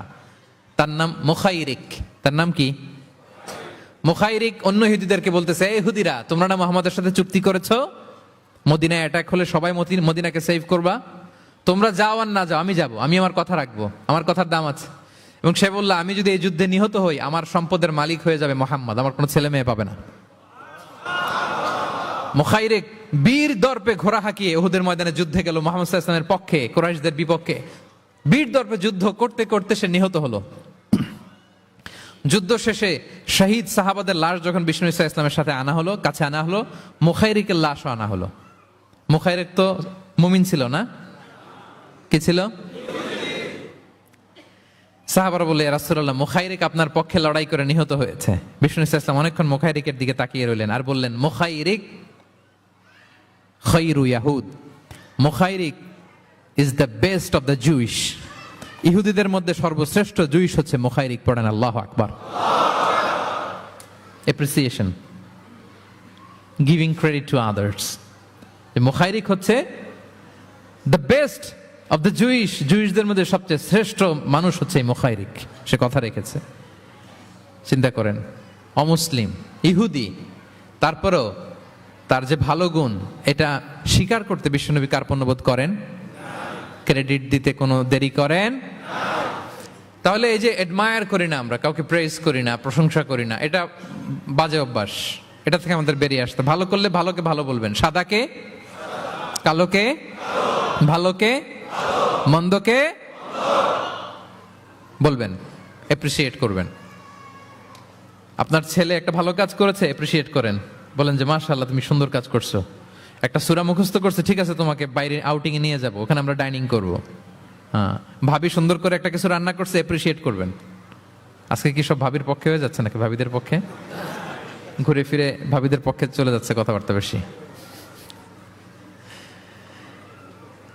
এটা বাস্তবতা। আপনার স্ত্রী যদি আপনার জন্য ভালো কিছু রান্না করে, ভালো লাগলে আপনি বলবেন যে খুব ভালো হয়েছে আজকের রান্নাটা। অনেকে আছে যে তার ওয়াইফ অনেক চমৎকার করে রান্না করছে, কিন্তু সে কোনোদিন মুখ খুলে কিছু বলে না। এরকম আছে না নাই? এমনটা করবেন না। এবং অনেক হাজবেন্ড হয়তো স্ত্রীর জন্য অনেক কিছু করে, গিফট এনে দেয়, অনেক স্ট্রাগল করে, অনেক কিছু করে, কিন্তু স্ত্রী মুখ ফুটে হাজবেন্ডকে বলে না। এটা বলবেন, মুখ ফুটে বলবেন আজকে থেকে, এপ্রিসিয়েট করবেন, ভালো দেখলে এটা ভালো বলবেন, ক্রেডিট দিবেন। আমার ক্যাপটাউনের ভাইরা, পারা যাবে? কয়টা গেল? 1 নম্বরে, 2 নম্বরে মুচকে আসে, 3 নম্বরে, 4 নম্বরে এপ্রিসিয়েশন। আচ্ছা, 5 নম্বরে, 5 নাম্বার হচ্ছে কল্যাণ কামনা করা, অন্যের ওয়েল উইশিং, অন্যের কল্যাণ কামনা করা সব সময়, থাকলেও, সামনে থাকলেও, না থাকলেও কল্যাণ কামনা করা। অনেকে সামনে সামনে অনেক ভালো, ভাই আপনি যে কত ভালো মানুষ, আপনারে ছাড়া আমার চলেই না, আপনি মানে অনেক ভালো, এই এলাকায় আপনার মতো ভালো মানুষ আর নাই। মানে সামনে আপনি অনেক ভালো, আপনি দাতা, আপনি সমাজসেবক, আপনি শ্রেষ্ঠ মানুষ, কিন্তু দূরে চলে গেলে আর নাই, তার বদনাম, তার ব্যাপারে অন্যদের কান ভারী করে, আরে উনি তো এমন একটা লোক, বুঝছেন কি আর বলবো, বইলে আর লাভ নাই, পারি না ভাই ওনার সাথে, আর পারা যায় না। এরকম আছে না নাই? তার মানে সামনে সামনে খুব আপনি ভালো ভালো বললেন, কিন্তু সে যখন অনুপস্থিত তখন না। এটা তো শুভকামনা হয় না, এটা হয়েছে মুমিনদের শুভকামনা উপস্থিত অবস্থাতেও, অনুপস্থিত অবস্থাতেও। আলহামদুলিল্লাহ বলেন। এজন্য বিষ্ণু বলেন দ্বীন ও আন-নাসিহা, দিন হচ্ছে আন-নাসিহা মানে কল্যাণ কামিতা। দিন মানে কল্যাণ কামিতা, সবার জন্য আপনি গুড উইশ করবেন, কল্যাণ কামনা করবেন, ওয়েল উইশিং করবেন, শুভকামনা জানাবেন, সামনে থাকলেও দূরে থাকলেও। বিষ্ণু সাল্লাল্লাহু আলাইহি ওয়াসাল্লাম বলেন লিল মুমিনি আলাল মুমিনি সিত্তু খিসাল, এক মুমিনের উপর আরেক মুমিনের 6টা দায়িত্ব। এর মধ্যে একটা হচ্ছে ওয়া ইয়ানসাহু লাহু ইযা গাবা আও শাহিদা, সে তার শুভকামনা করবে, উপস্থিত থাকলেও করবে, অনুপস্থিত থাকলেও করবে। সুবহানাল্লাহ পড়েন। সামনেও যেমনি করবেন, দূরে গেলেও করবেন। অন্যের জন্য শুভকামনা করলে এটা ফিরে নিজের দিকে আসে, এটা খেয়াল রাখেন। এটা একটা লাইফ হ্যাকস শেয়ার করতেছি, আজীবন কাজে লাগবে। অন্যের জন্য যেটাই ভালো কামনা করবেন, এটা ঘুরে আপনার দিকে আসবে। অনেকে বলে হুজুর ওর জন্য দোয়া করে আমার কি লাভ? নিজের জন্য আল্লাহ আমারে মাফ করে দাও, আল্লাহ আমারে সমৃদ্ধি দাও, আল্লাহ আমার বেতন বাড়াও, আল্লাহ আমার ব্যবসায় বরকত দাও, আল্লাহ আমার ছেলেরা হাফেজ বানাও, আল্লাহ আমার বউ, আল্লাহ আমার মেয়ে, আল্লাহ আমার আমার আমার সব আমার ভালো আপনি চাচ্ছেন নিজের জন্য, অন্যদের জন্যও চান। আল্লাহ আমার সব ভাইদেরকে মাফ করো, আল্লাহ আল্লাহ আমার গোটা মুসলিম উম্মাকে তুমি বরকত দাও, কল্যাণ দাও, নেতৃত্বে আসার তৌফিক দাও, আল্লাহ সবাইকে সুস্বাস্থ্য দাও। এটা ফিরে আপনার দিকে আসবে। অন্যের জন্য শুভকামনা বহুগুণ বৃদ্ধি হয়ে নিজের দিকে রিটার্ন করে। বিষ্ণু সাল্লাল্লাহু আলাইহি ওয়াসাল্লাম এটাই বলেছেন, মা মিন আবদিন মুসলিমিন ইয়াদউ লিআখিহি বিযাহরিল গায়বি ইল্লা ক্বালা লাহুল মালাকু ওয়া লাকা বিমিসলিন। কেউ যদি তার ভাইয়ের অনুপস্থিতি তার ভাইয়ের জন্য দোয়া করে, ফেরেশতারা ওই দোয়াটা তার জন্য আগে আগে করে। তাহলে অন্যের জন্য শুভকামনা করলে, দোয়া করলে লাভ না লস? ধরেন আমি মোশাররফ ভাইয়ের জন্য দোয়া করলাম যে আল্লাহ মোশাররফ ভাইকে তুমি সুস্থ করে দাও, তখন ফেরেশতারা বলে আল্লাহ যিনি দোয়া করতেছে তার যদি কোনো রোগ বালাই থাকে আগে তারে সুস্থ করে দাও। ধরেন আমি বেলায়েত ভাইয়ের জন্য দোয়া করতেছি, আল্লাহ বেলায়েত ভাইয়ের এই সমস্যা আল্লাহ তুমি দূর করে দাও, ফেরেশতারা বলবে আল্লাহ যিনি দোয়া করতেছে তার যদি এই সমস্যা থাকে আগে তারে এটা দূর করে দাও। ধরেন আমি দোয়া করলাম আল্লাহ আমার এই ভাই, আল্লাহ সে গরিব, তার অর্থের বড্ড অভাব, দারিদ্রতা, আল্লাহ তুমি আমার ভাইয়ের দারিদ্রতা দূর করো। ফেরেশতারা বলে ওয়ালাকা বিমিসলিন, তোমার জন্য এটা, মানে আল্লাহ যিনি দোয়া করতেছে তার যদি অর্থের প্রয়োজন থাকে আগে তার দারিদ্রতা দূর করে দাও। তাহলে বলেন তো অন্যের জন্য দোয়া করলে লাভ না লস? অন্যের জন্য ভালো দোয়া করলে এটা নিজের দিকে আসে। কিসের দিকে আসে? তাহলে শুভ কামনা 5 নম্বরে কি? আচ্ছা, 10টার মধ্যে কয়টা বলে ফেলছি? ক্লান্ত হচ্ছেন না তো আপনারা? শুভ কামনা নিয়ে একটা গল্প বলে আমি 6 নম্বরে যাচ্ছি। এক লোক মাগরিবের নামাজের আগে তার বন্ধুর জন্য দোয়া করতেছে, আল্লাহ আমার বন্ধুকে তুমি একটা সুন্দরী, রূপবতী, গুণবতী, নেককার, মুতিয়া, কানেতা, জামিলা, রায়া, একজন রূপবতী নেককার স্ত্রী দাও আল্লাহ। কতদিন ধরে তার বিয়েটা ঝুলে আছে, আল্লাহ তুমি ব্যবস্থা করে দাও, সুন্দরী, নেককার, আল্লাহওয়ালা। তো সে তো তার বন্ধুর জন্য প্রাণ ভরে দোয়া করতেছে, আর তার স্ত্রী ওয়াইফ পাশেই ইফতারি রেডি করতেছিল। এই দোয়া শুনে মহিলা তো তেলে বেগুনে জ্বলে উঠছে, দৌড়ে আসে বলছে, এই তুমি কিসের দোয়া করো, রাখো। সে বেচারা মোনাজাতের মধ্যে তো ভরকে গেছে, ভয়ে বলে কি হইলো, আমি তো দোয়া করতেছি আমার বন্ধুর জন্য। তো মহিলা বলে, তুমি কি মনে করছো আমি হাদিসটা জানি না? অন্যের জন্য কোনো ভালো দোয়া করলে আগে যেটা নিজের জন্য কবুল হয়, তুমি মনে করছো আমি জানি না? তুমি ভাবছো হাদিস শুধু তুমি একা জানো, আমি জানি না? না, কি সব দোয়া করো এগুলা? আল্লাহু আকবার, আল্লাহ রহম করুক। প্রিয় ভাইরা, এটা বলার উদ্দেশ্য হচ্ছে আপনি ভালো কিছু অন্যের জন্য চাইলে আল্লাহ তাআলা এটা নিজের জন্য কবুল করে নেয়। তাহলে অন্যের জন্য কল্যাণ কামনা করা, এটা হচ্ছে হৃদ্যতা, ভালোবাসা, সুসম্পর্ক বাড়ানোর 5 নাম্বার টিপস। কয় নাম্বার? আচ্ছা, 6 নাম্বার টিপস হচ্ছে বিপদে কাউকে সাহায্য করা। কি করা? বিপদে সাহায্য করা। বিপদে যে সাহায্য করে সেই আসল বন্ধু, ঠিক কিনা? কাউকে যদি বিপদের সময় আপনি সাহায্য করেন, সে আজীবন মনে রাখবে আপনাকে।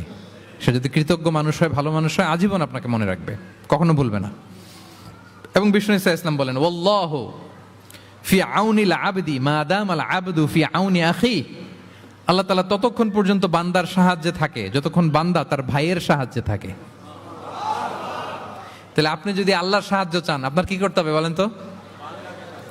আপনার ভাইকে সাহায্য করতে হবে। আল্লাহু ফি আউনিল আবদি মা দামাল আবদু ফি আউনি আখি। খেয়াল করেন কথাটার ওজন কত বেশি। আল্লাহ ততক্ষণ বান্দার সাহায্যে থাকে যতক্ষণ বান্দা তার ভাইয়ের সাহায্যে থাকে। আমি আমার ভাইকে সাহায্য করলে আল্লাহর পক্ষ থেকে সাহায্য নাজিল হবে। আল্লাহ বলে, এই বানি আদম দাও দাও, তুমি দিলে আমি তোমারে দেব। আনফিক উনফিক আলাই, এই বানি আদম দাও আমি তোমারে দেব। সুবহানাল্লাহ।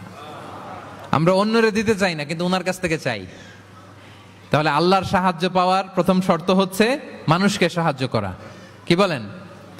তাহলে 6 নাম্বার, পারস্পরিক সম্পর্ক যে আমরা যত্ন নিব বলছি, এই যত্ন নেওয়ার 6 নাম্বার টিপস হচ্ছে, ভালোবাসা বাড়ানোর 6 নাম্বার টিপস হচ্ছে টু হেল্প ইন ডেঞ্জার, বিপদে সাহায্য করা। কি করা? নট নেসেসারিলি যে সবসময় টাকা দিয়েই সাহায্য করতে হবে। টাকা ছাড়া সাহায্য করা যায় না। সে জানে না কি করতে হবে, বললেন, পরামর্শ দিলেন, টাকা লাগলে কখনো টাকা দিলেন। নতুন আসছে কেপ টাউনে, কিছু জানে না, ব্যবসা বাণিজ্য কোথায় কি, একটু বুদ্ধি পরামর্শ দিলেন। এটাও কিন্তু সাহায্য।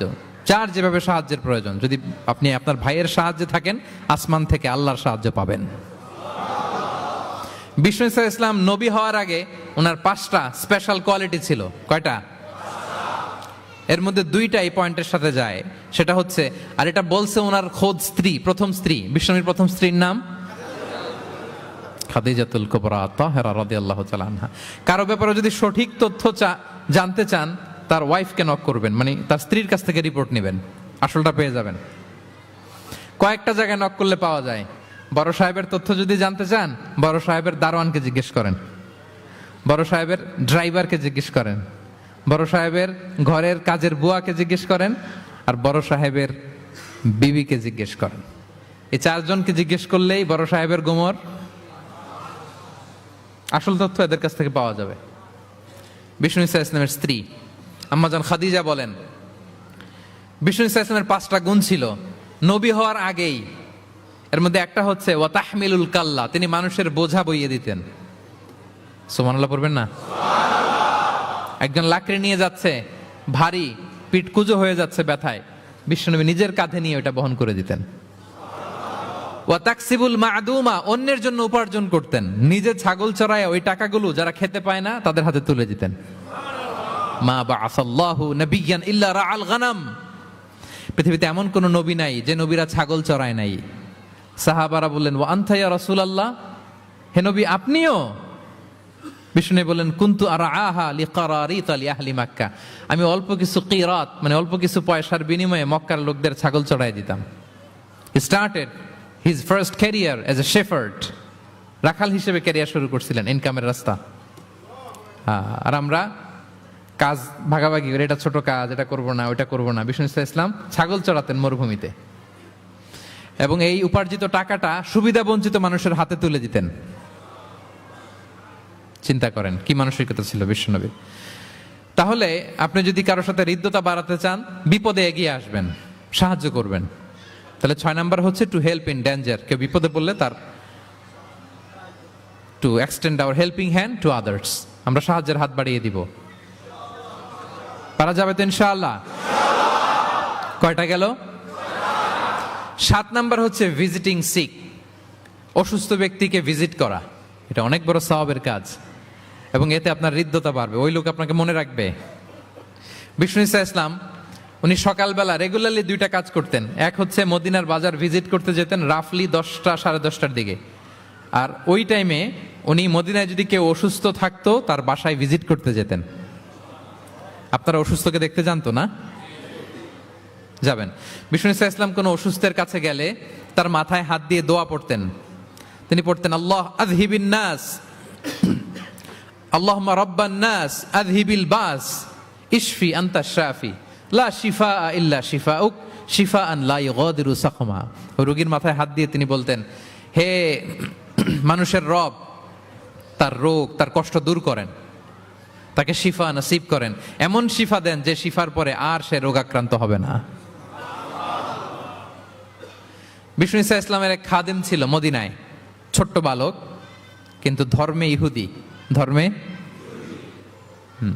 নন মুসলিমদের সাথে how should be our relationship to the people of different faith, এটা নিয়ে আমার লম্বা লেকচার আছে, শুনবেন। লম্বা, আমি একাডেমিক ওয়েতে আলোচনা করেছি, আমার ইউটিউব চ্যানেলে গেলে পাবেন। মদিনাতে এক ছোট্ট ইহুদি বালক বিষ্ণু ইসলামের খেদমত করত, এটা সেটা এগিয়ে দিত। বিষ্ণু ইসলাম কোনো কাজ থাকলে তাকে অ্যাসাইন করতেন, অ্যাপয়েন্ট করতেন, দিতেন। কিন্তু অনেক দিন হয় ছেলেটা আসে না। বিষ্ণু খুঁজলেন ওই ইহুদি বালকটা কোথায়। সাহাবারা বলল ইয়া রাসূলুল্লাহ, সে তো অসুস্থ। সে কি?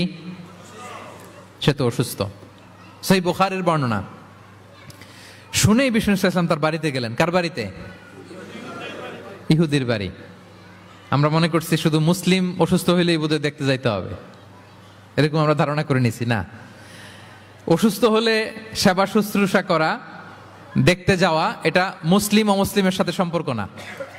যে কোনো ধর্মের, যে কোনো বর্ণের, যে কোনো চিন্তার অসুস্থ হইলেই আপনার নেইবার, এদিকে খ্রিস্টান যাবেন, এদিকে জুইশ যাবেন। ভিজিটিং সিক ফর অল, সবার জন্য এটা। বিষ্ণু ইসলাম গেলেন, যে তার পাশে, মাথার পাশে বসলেন। বসে তিনি বললেন ইয়া গোলাম আসলিম, হে বালক তুমি ইসলাম ধর্ম গ্রহণ করো। এতদিন খেদমত করছে, বলে নাই। অনেকদিন খেদমত করছে, একদিনও বলে নাই। একদিনও, আজকে বলতেছে। দেখেন, বিষ্ণু ইসলাম প্রপার টাইমিং এর অপেক্ষা করতেন সবকিছুর। আমরা অনেক সময় টাইমিং বুঝি না, কখন কি বলতে হয়, কখন কি করতে হয়, কতটুকু বলতে হয়, কোথায় যে থামতে হয়, এই কমন সেন্সটা অনেকের নাই। হ্যাঁ, আমি তো হিন্দুদেরকে পাইলে ইসলামের কথা বলিই না, আমি যে তুমি শাহাদা পড়ো, এটা কখনো বলি না। আমি ইসলামের বিউটি শুধু তুলে ধরি, যে এটা এমন, এটা এমন, কিন্তু তুমি শাহাদা পড়ো এটা বলি নাই। কত লোক যে আমার কাছে আসছে শাহাদা পড়ার জন্য, হিসাব নাই, হিসাব নাই। এখন তো পাবলিকলি করি না কিছু ইস্যুর কারণে, কারণ প্রপার টাইমিং লাগবে। এতদিন খেদমত করলো বিশ্বনবী, একদিনও তাকে শাহাদা পড়তে বলে নাই, আজকে বলতেছে। Proper timing. যখন বিষ্ণু বললেন ইয়া গোলাম আসলিম, ইসলাম ধর্ম গ্রহণ করো, ছোট্ট বাচ্চা ফানাযারা ইলা ওয়াজহি আবি, তার বাবার দিকে তাকালো। মানে বুঝাতে চাইলো যে বাবা আমি কি করব। তখন বাবা বলল আতিয়া আবুল কাসিম।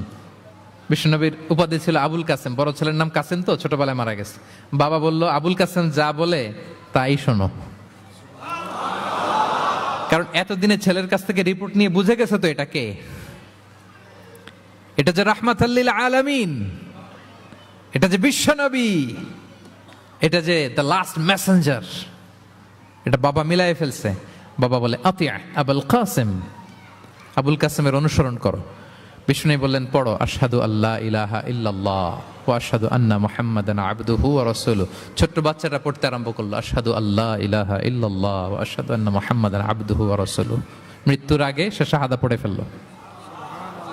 বিষ্ণু বললেন আলহামদুলিল্লাহ আলহামদুলিল্লাহিল্লাযী আনকাযাহু মিনান নার। প্রশংসা সে আল্লাহর যে একটু আগে জাহান্নামী হওয়ার কথা ছিল যার, তাকে মুহূর্তের মধ্যে জান্নাতি বানায় দিলেন। ভিজিটিং 6, অসুস্থকে দেখতে যাওয়া। শুধু মুসলমান হলে দেখতে যাবেন নাকি? যে কোনো ধর্মের দেখতে যাবেন, হৃদ্যতা বাড়বে। একদিন বিষ্ণু সাহাবাদেরকে বললেন আজকে রোজা রেখেছো কে? নফল রোজা? আবু বকর রাদিয়াল্লাহু তাআলা আনহু হাত তুলে বললেন আমি। বিষ্ণুনবী আবার জিজ্ঞেস করলেন আজকে কোন মিসকিনকে খাবার খাইয়েছো কে? আবু বকর রাদিয়াল্লাহু বললেন আমি। বিষ্ণুনবী আবার বললেন আজকে কোন জানাজায় শরীক হয়েছে এমন কেউ আছে? আবু বকর বললেন আমি। বিষ্ণুনবী বললেন আজকে কোনো অসুস্থকে ভিজিট করে আসছো এরকম কি কেউ আছে? আবু বকর বললেন আমি। বিষ্ণুনবী বললেন মাজতামা'না ফি ইমরিইন ইল্লা দাখালাল জান্নাহ।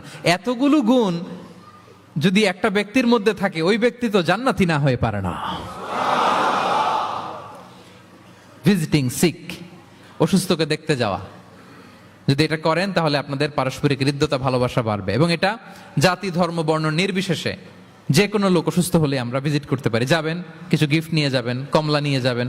সাউথ আফ্রিকাতে তো দেখি আমি একেবারে ফ্রেশ ফ্রুট, সুবহানাল্লাহ। আমি যেখানেই গেছি কোনো ফরমালিন নাই, তাজা টাটকা ফ্রেশ, এত সুন্দর স্মেল, এত সুন্দর টেস্ট এটার, আলহামদুলিল্লাহ। বস্তা ভরে ফল নিয়ে দেখতে যাবেন, পারা যাবে তো? 7 নম্বরে কি ছিল ভুলে গেছি। ভিজিটিং 6, অসুস্থকে দেখতে যাওয়া। পারবেন? কয়টা হইল? আর বাকি রইল কয়টা? কষ্ট হচ্ছে? মনোযোগ আছে না গেছে? তাকবীর পড়ুন, আল্লাহু আকবার।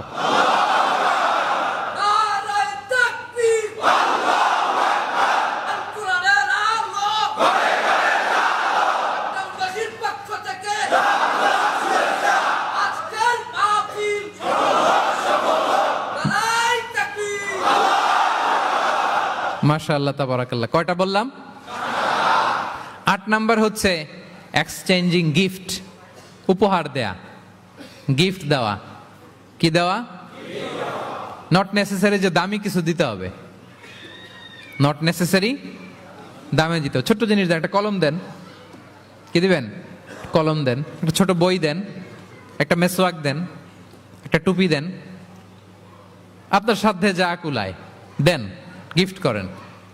আমি ইফতারি করতে বসলেও আমার ডানে বায়ে যারা থাকে এখান থেকে আমি দেই, কারণ একজন রোজাদারকে এক ঢুক পানি খাইয়ে ইফতারি করলেও সে সারাদিন রোজা রেখে যেই সওয়াব, তার সওয়াব না কমিয়ে ওই পরিমাণ সওয়াব আল্লাহ যিনি খাওয়ালো তার আমলনামায় দিয়ে দেয়। একটু বিতরণ করেন, একটু খাইয়ে দেন, সামান্য কিছু হলো গিফট দেন। উপহার দিলে ভালোবাসা বাড়ে, সুবহানাল্লাহ। বিষ্ণু ইসলাম নিজেই বলেছেন তাহা দাও তাহাব্বু, তোমরা একে অপরকে উপহার দাও, তোমাদের মধ্যে ভালোবাসা বাড়িয়ে দিবে কে? পারস্পরিক উপহার বিনিময় করবেন। ছেলেকে উপহার দিন, মেয়েকে উপহার দিন, স্ত্রীকে দিন, বন্ধুকে দিন, কলিগকে দিন, পারলে শত্রুকেও দিন। কি বলেন? শত্রুকে যদি উপহার দেন শত্রুতা থাকবে? ধরেন কারোর সাথে আপনার কম্পিটিশন, ধরেন একটা নির্বাচন, সে জিতে গেল, আপনি হেরে গেলেন, আপনি ফুল পাঠান, ফ্রুটস পাঠান, দেখবেন শত্রুতা কমে গেছে। এটাই বলেছেন বিষ্ণু ইসলাম সরাসরি যে তাহাদাউ তাহাব্বু তাযহাবি শাহনা, তোমরা পারস্পরিক গিফট দাও তাহলে শত্রুতা, দ্য এনিমিটি উইল ডিসঅ্যাপিয়ার, শত্রুতা দূর হয়ে যাবে, বিরোধ মিটে যাবে, ভালোবাসা বেড়ে যাবে। তাহলে পারস্পরিক সুসম্পর্কের জন্য, সম্পর্ক উন্নয়নের জন্য, হৃদ্যতা ভালোবাসা বাড়ানোর জন্য আমরা একে অপরকে উপহার দিব, যা পারি উপহার দেওয়ার এই কালচারটা ভালো, এটা সুন্নাহ। পারবেন তো? তাহলে 8 নম্বরে কি ছিল? Gift, exchanging gift. আচ্ছা, 9 নাম্বার হচ্ছে হসপিটালিটি, আপ্যায়ন করানো, মানে মানুষকে খাওয়ানো। মানুষকে কি শুধু নিজেই খাবেন না, খাওয়াবেনও, দুটোই ভালো। খাইবেনও, খাওয়াবেনও। খাবেনও, খাওয়াবেনও। খাওয়ালে হৃদ্যতা বাড়ে, কাউকে আপ্যায়ন করালে, এন্টারটেইন করালে, হসপিটালিটি করলে হৃদ্যতা বাড়ে। আরবরা কি বলে জানেন? আরবরা বলে কারো এখানে ঢুকার আগে এখানে ঢুকো, মানে হৃদয়ে ঢুকার আগে পেটে ঢুকো আগে। হ্যাঁ, কলবে যাওয়ার আগে পেটে ঢুকো, তাইলে তার হৃদয়ে পৌঁছতে পারবা। বাংলাতে একটা কথা আছে, বাসনে ভাত না থাকলে ভাষণে পেট ভরে না। ঠিক কিনা বলেন?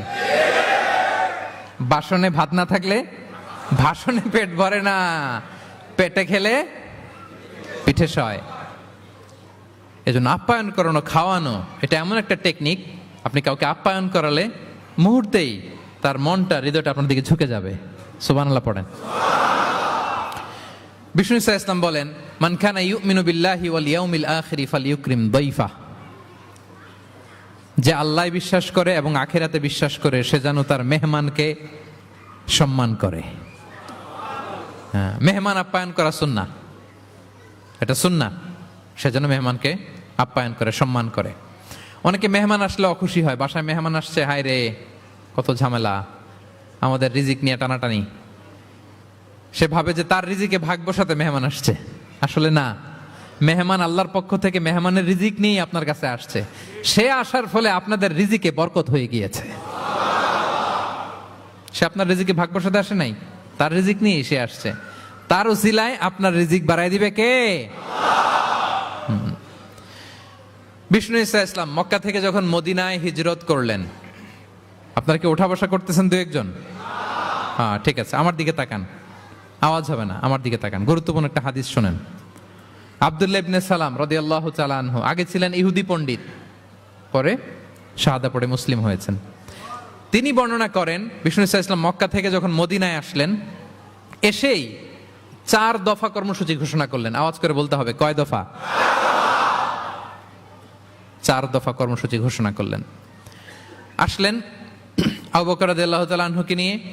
প্রতিদিন মদিনার লোকেরা সানিয়াতুল ওয়াদা নামক একটা জায়গা আছে, ওই জায়গার মধ্যে দাঁড়িয়ে থাকতো, কখন আসবে আখিরি জামানার পায়গাম্বার বিশ্বনবী মুহাম্মদুর রাসূলুল্লাহ সাল্লাল্লাহু আলাইহি ওয়াসাল্লাম। একদিন ওই যে দূর ধুধুমরু প্রান্তরে ধুলাবালি উঠতে দেখা যায়। দেখে তো মদিনার লোকেরা আনন্দে আটখান, আত্মহারা, সবাই ওয়েলকাম জানাতে লাগলো। মানুষের মধ্যে গুঞ্জরণ আওয়াজ ছড়িয়ে পড়তে লাগলো, নবী এসেছে, নবী এসেছে, নবী এসেছে। আব্দুল্লাহ ইবনে সালাম তখনও ইহুদি, তিনি এই কথা শুনে সবার সাথে তিনিও ছুটে গেলেন দেখার জন্য। দেখি তো নবী আসছে, কি নবী, কি বলে দেখি তো।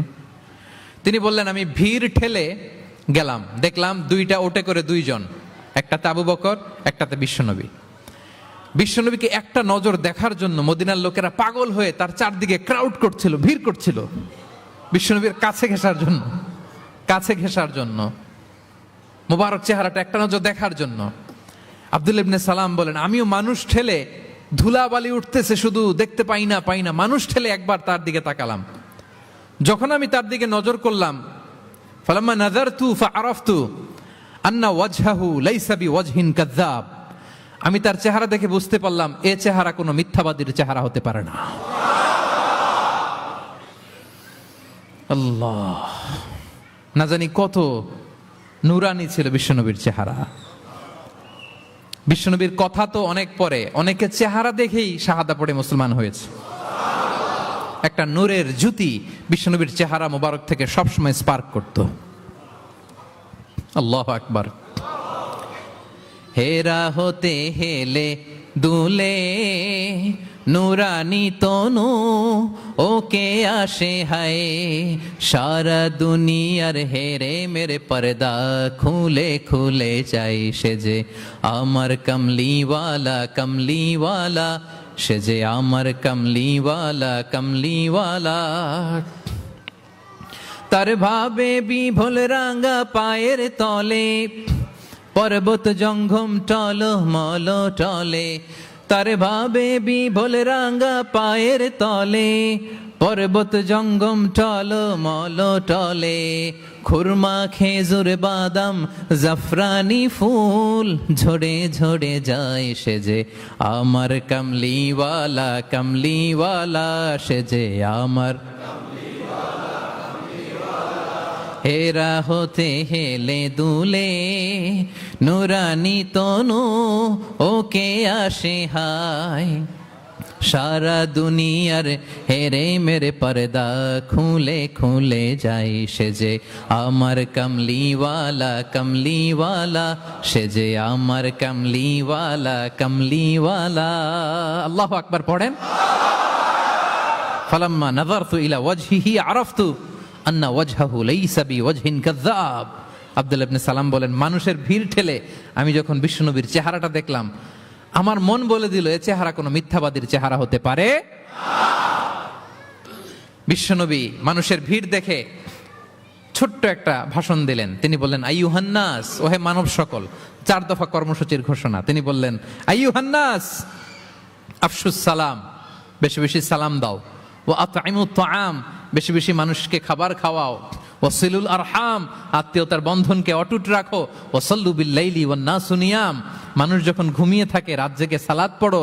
তাদখুলুল জান্নাতা বিসালাম, তাহলে সহজে শান্তিতে আল্লাহর জান্নাতে ঢুকে যাবে। তাহলে মদিনায় যেই বিশ্বনবী যে 4 দফা কর্মসূচির ঘোষণা দিলেন, এর মধ্যে খাওয়ানোর কথা আছে না নাই? আতঈমুত তাআম, খাবার খাওয়াও। একটা দেশে যখন খাদ্য সংকট হয়, ওই দেশের আর কোনো স্টেবিলিটি থাকে না, এটা একটা অকার্যকর রাষ্ট্রে পরিণত হয়, ঠিক কিনা বলেন? বিশ্বনবী মদিনায় যেই খাদ্যের সংকট দূর করে দিলেন। ধনীদেরকে বললেন, খাওয়াও, মানুষকে খাবার খাওয়াও। হসপিটালিটি, আপ্যায়ন করা, এন্টারটেইন করা, এটা যদি করেন তাহলে নিজেদের মধ্যে হৃদ্যতা বাড়বে, ভালোবাসা বাড়বে। আলহামদুলিল্লাহ। পৃথিবীর সব নবীরা মেহমানকে রেসপেক্ট করতেন, আপ্যায়ন করাতেন। বিষ্ণু ঈসা ইসলাম, মক্কা এমন কোন লোক ছিল না বিশ্বনবীর হাতের রান্না খায় নাই। নবী হওয়ার আগ থেকেই, নবী হওয়ার পরে তো মেহমানদের আরো বাড়াই দিচ্ছেন। টার্গেট করে করে, দাওয়াতি টার্গেট করে করে বিশ্বনবী 2-4জনকে খাওয়াতেন। আল্লাহু আকবার। ইব্রাহিম আলাইহিস সালাম মেহমান ছাড়া কখনো খাবারই খেতেন না। ওনার দ্বিতীয় ছেলে যখন দুনিয়ায় আসবে, ইসহাক আলাইহিস সালাম, তার সুসংবাদ নিয়ে যখন ফেরেশতারা আসছিল, উনি একটা আস্ত গরুর বাছুর ভুনা করে ফেরেশতাদের সামনে হাজির করেছিলেন। আনজা আবি ইজলিন হানিফ, কোরআনে এসেছে কাবাব করা ভুনা গরুর বাচ্চা। আল্লাহু আকবার। কারণ তিনি তখন বুঝতে পারেন না যেটা ফেরেশতা, মানুষের সূরাতে এসেছিল তো, দিলেন, প্রেজেন্ট করলেন একটা আস্ত গরুর বাছুর কাবাব করা। আল্লাহু আকবার। তাহলে সম্পর্ক বিল্ড আপ করার 9 নম্বর পদ্ধতি কি ছিল? হ্যাঁ, মেহমানদারি, আপ্যায়ন, হসপিটালিটি। মনে থাকবে? ইনশাল্লাহ নাই এবার, ডবল ইনশাআল্লাহ। মাশাআল্লাহ। আমার ক্যাপটাউনের ভাইরা তো আলহামদুলিল্লাহ, আল্লাহ তাআলা অনেক সমৃদ্ধি দিয়েছে, আরো দেখ। কৃপণতা করবেন না, কৃপণদের আল্লাহ পছন্দ করে না, কৃপণদের আল্লাহ পছন্দ করে না। হাত উজাড় করে দিবেন, উপর থেকে উজাড় করে আপনাকে দিবে কে? হসপিটালিটি, মেহমানদারি করা, হৃদ্যতা বাড়ায়। কয়টা গেল? বাকি রইল কয়টা? 10 নম্বর। 10 নম্বর হচ্ছে রিকনসিলিয়েশন, সেটেলমেন্ট, মিলিয়ে দেয়া, যেটা দিয়ে আয়াত শুরু করেছি। 2 জন ঝগড়া লাগছে, দূর থেকে লাগাই দিব আমরা, নাকি? অনেকে কিন্তু দূর থেকে মজা নেয়, ওই যে এটা লাগছে 2টা আরো লাগুক, আরেকটু হাতাহাতি, ঘুষাঘুষি, কিলাকিলি, মারামারি, মামলা হামলা, আছে না নাই? দূর থেকে অনেকে কি নেয়? মজা নেয়। এটা মুনাফিকের আলামত, এটা করবেন না। বরং আপনি মিলিয়ে দেওয়ার চেষ্টা করবেন। কয়েকটা জায়গায় মিথ্যা বলাও যায় যাচ্ছে, এর মধ্যে একটা হচ্ছে মিলায়া দেয়া। একদিন বললেন, ভাই উনি তো আপনার ব্যাপারে খুব চমৎকার একটা কথা বললো। আমার ব্যাপারে? এই লোক কি বলছে, কি বলেন তো, কি বললো, কি বললো? তখন আপনি বললেন, আরে এই তো উনি তো বলতেছে আপনি নাকি এরকম খুব ভালো এই সেই। সে তো খুশিতে বাকবাকু, বাহ, আমি তো এতদিন এটারে খারাপ মনে করছিলাম, এত ঝগড়াঝাটি, আর বাইরে বাইরে আমার প্রশংসা করে, আলহামদুলিল্লাহ ভালো, দেখি কি হয়। ওরে যে আবার একদিন বললেন, আরে ভাই ওনার সাথে দেখা, কথা প্রসঙ্গ তো আপনার ব্যাপারে বলতে যে বললো আপনি নাকি এরকম করছিলেন ভালো একটা কাজ, সে অবাক হয়ে যাবে। দেখবেন যে এরপরে দুইজনের যখন রাস্তায় দেখা হয়ে গেছে, একে অপরকে সালাম দিয়ে ফেলতেছে, হ্যাঁ, মুসাফা করে ফেলতেছে, কথা বলতেছে, কোন একটা ইস্যু ধরে তারা মিলে যাওয়ার চেষ্টা করতেছে, কারণ দুইজনের মধ্যে হৃদ্যতা আগে থেকেই তো, হৃদয়টা কোল ডাউন হয়ে আছে, ঠিক কিনা বলেন? আর এই মধ্যস্থতা করেছেন কে? আপনি আপনি আপনি মধ্যস্থতা করছেন, রিকনসিলিয়েশন, মিলায়ে দিবেন। তাহলে ঝগড়া লাগলে আজকে থেকে আমরা কি করব? মিলায়ে দিব, সেটেলমেন্ট করে দিব। আল্লাহ বলেন, ফাত্তাকুল্লাহ ওয়া আসলিহু যাতা বাইনিকুম, আল্লাহরে ভয় করো আর নিজেদের মধ্যে বিবাদ বিরোধ হলে এটার উস্কে দিও না, মিলিয়ে দাও। কি করো? মিলিয়ে দাও। একটা অত্যন্ত জরুরি হাদিস বলছি, মনোযোগ দিয়ে শুনুন, এটা বলে শেষ করব। বিষ্ণু ইসলাম একবার সাহাবাদেরকে বলেন, আলা উখবিরুকুম বিআফদল মিন দারাজাতি সিয়ামি ওয়াস সালাতি ওয়াস সাদাকা। সাহাবাদেরকে বলেন, ও সাহাবারা, নামাজের চেয়েও, রোজার চেয়েও, দান খয়রাতের চেয়েও একটা বড় ইবাদত আছে, এটা কি আমি কি তোমাদের বলবো না? সাহাবারা তো অবাক, নামাজের চেয়েও বড় ইবাদত, রোজার চেয়েও বড়, দানের চেয়েও বড়। ক্বালু বালা ইয়া রাসূলুল্লাহ। সাহাবারা বললেন, অবশ্যই হে নবী, হ্যাঁ আপনি বলেন সেটা কি? বিষ্ণু ইসলাম বললেন, ইসলাহু যাতিল বাইন, বিবাদমান দুই গ্রুপকে মাঝখান দিয়ে যে মিলিয়ে দেয়া। নামাজের চেয়েও বড়, রোজার চেয়েও, সাদাকার চেয়েও বড়, মিলায় দেওয়া। আমরা মনে করি সেজদা দিতে দিতে কপালে দাগ ফেলে দিছি, এটাই তো বড় ইবাদত। এটা তো নিঃসন্দেহে বড় ইবাদত। আমরা মনে করি হজ করতে করতে শেষ করে ফেলতেছি, এটাই বড় ইবাদত। জিকির করতে করতে আমরা দিন রাত এক করে ফেলতেছি, এগুলো তো নিঃসন্দেহে ইবাদত। কিন্তু দুই ভাই বিবাদমান দুই গ্রুপের মধ্যে আপনি যদি মিলিয়ে দেন, এগুলো নফল রোজা, নফল দান, নফল সালাতের চেয়ে বেশি সওয়াবের কাজ। পড়েন সুবহানাল্লাহ। তাহলে এখন পকেটে পকেটে যদি দুই গ্রুপকে লাগতে দেখেন, কি করবেন? পারা যাবে? এদিকে দুই চারজন উঠছেন কেন আপনারা? আমি কি এখনো উঠছি? ওয়াশরুমে যাবে না? আর 2 মিনিট বসেন, বসেন। তাহলে বিবাদমান দুই পক্ষকে মিলিয়ে দেয়া অনেক বড় সওয়াবের কাজ, এবং বিষ্ণু ইসলাম নিজে এই কাজটা করতেন। আমার ক্যাপ্টেনের ভাইয়েরা মিলিয়ে দিতেন। সেই বুখারীতে একটা বাব আছে, বাবু কওলিল ইমাম ইযহাবু বিনা নুসলিহ বাইনাহুম। বিষ্ণু ইসলাম ঝগড়া দেখলেই বলতেন, ইযহাবু বিনা, আমাকে নিয়ে যাও, নুসলিহ বাইনাহুম, আমি মিলিয়ে দেব। কোবাপল্লীতে একবার দুই সাহাবীদের গ্রুপ ঝগড়া লাগছে, দুই সাহাবীদের গ্রুপ ঝগড়া লাগছে কোবাপল্লীতে। বিষ্ণু ইসলাম বললেন, কোথায় ঝগড়া? কয় কোবায়। বিষ্ণু বলেন, ইযহাবু বিনা, ঝামেলাকে আমারে নিয়ে যাও, নুসলিহ বাইনাহুম, আমি মিলাই দিব। সুবহানাল্লাহ। হি ওয়াজ এ ভেরি গুড মিডিয়েটর, মধ্যস্থতা করতেন পারতেন চমৎকার বিশ্বনবী। বিবাদমান দুই পক্ষকে মিলিয়ে দিতেন। আউস খাজরাজের 100 বছরের যুদ্ধ বিশ্বনবী মিলাই দিয়েছেন। সুবহানাল্লাহ পড়েন। তাহলে মধ্যস্থতা করা যাবে? হ্যাঁ, মধ্যস্থতা করবেন, মিলিয়ে দিবেন, নাকি লাগাই দিবেন? আগুন লাগলে ঘি ঢালবেন, তেল ঢালবেন, কি ঢালবেন? মনে থাকবে? তাহলে যে আয়াত দিয়ে শুরু করেছিলাম সে আয়াত দিয়ে শেষ করি। ইন্নামাল মুমিনুনা ইখওয়া, বিশ্বাসীরা ভাই ভাই। ফাসলিহু বাইনা আখাওয়াইকুম, এই ভ্রাতৃত্বের মধ্যে বিবাদ হলে কি করো? মিলিয়ে দাও, কারণ তোমরা হচ্ছে ইখওয়াতুন ফিদ্দিন, দিনী ভাই। আর দিনী ভাইয়েরা এক দেহ এক প্রাণ, এক দেহ। ফাত্তাকুল্লাহ, আল্লাহকে ভয় করো, লাআল্লাকুম তুরহামুন, রহমতের বারিধারা নাজিল করবে কে? তাহলে সম্মানিত সুধী, আমাদের এই ভেঙে যাওয়া ভঙ্গুর সম্পর্কগুলোকে যেন আমরা জোড়া লাগাই। আমাদের পারস্পরিক হৃদ্যতা, ভালোবাসা, এগুলো বাড়ানোর জন্য ইসলামের দেয়া যে 10টা ফর্মুলা আজকে বলেছি, এগুলো যেন আমরা আমল করি। পারা যাবে? দেখি কয়জনের মনে আছে। 1 নাম্বার কি ছিল? 2 নাম্বার মুচকি হাসি, 3 number welcome, 4 number appreciation, 5 number শুভকামনা, ওয়েল উইশিং, 6 নাম্বার বিপদে সাহায্য করা, to help in danger, 7 number অসুস্থকে দেখতে যাও, visiting sick, 8 number exchanging gift উপহার দেয়া। 9 নাম্বার হসপিটালিটি মানে মেহমানদারি। 10 নাম্বার লাগিয়ে দেওয়া মনে থাকবে কয়দিন? সারা জীবন। আল্লাহ তাআলা আমাদের সম্পর্কগুলোকে মজবুত করুক, আমাদের মধ্যে হৃদ্যতা বাড়িয়ে দিক, ভালোবাসা বাড়িয়ে দিক, গোটা বিশ্বের মুসলিমদেরকে এক দেহ এক প্রাণ হিসেবে আল্লাহ কবুল করুক। আমার বাংলাদেশের উপর আল্লাহ খাস রহমত নাজিল করুক। আপনারা যারা এসছেন সবাইকে আল্লাহ তাআলা ঈমানের উপর অবিচল রাখুক, তার স্পেশাল রহমতের চাদরে আবৃত রাখুক। আমার বোনদেরকে আল্লাহ তাআলা খাদিজার মতো, ফাতেমা রাদিয়াল্লাহু তাআলা আনহার মতো কবুল করুক, পড়ি আমিন। আপনারা আমার জন্য খাস করে দোয়া করবেন, আমিও আপনাদের জন্য দোয়া করি। হাযা মা ইনদি ওয়াল ইলমু ইনদাল্লাহ আলাইহি তাওয়াক্কালতু ওয়া ইলাইহি উনি। ওয়াসসালামু আলাইকুম ওয়া রাহমাতুল্লাহি তাআলা ওয়া বারাকাতুহু।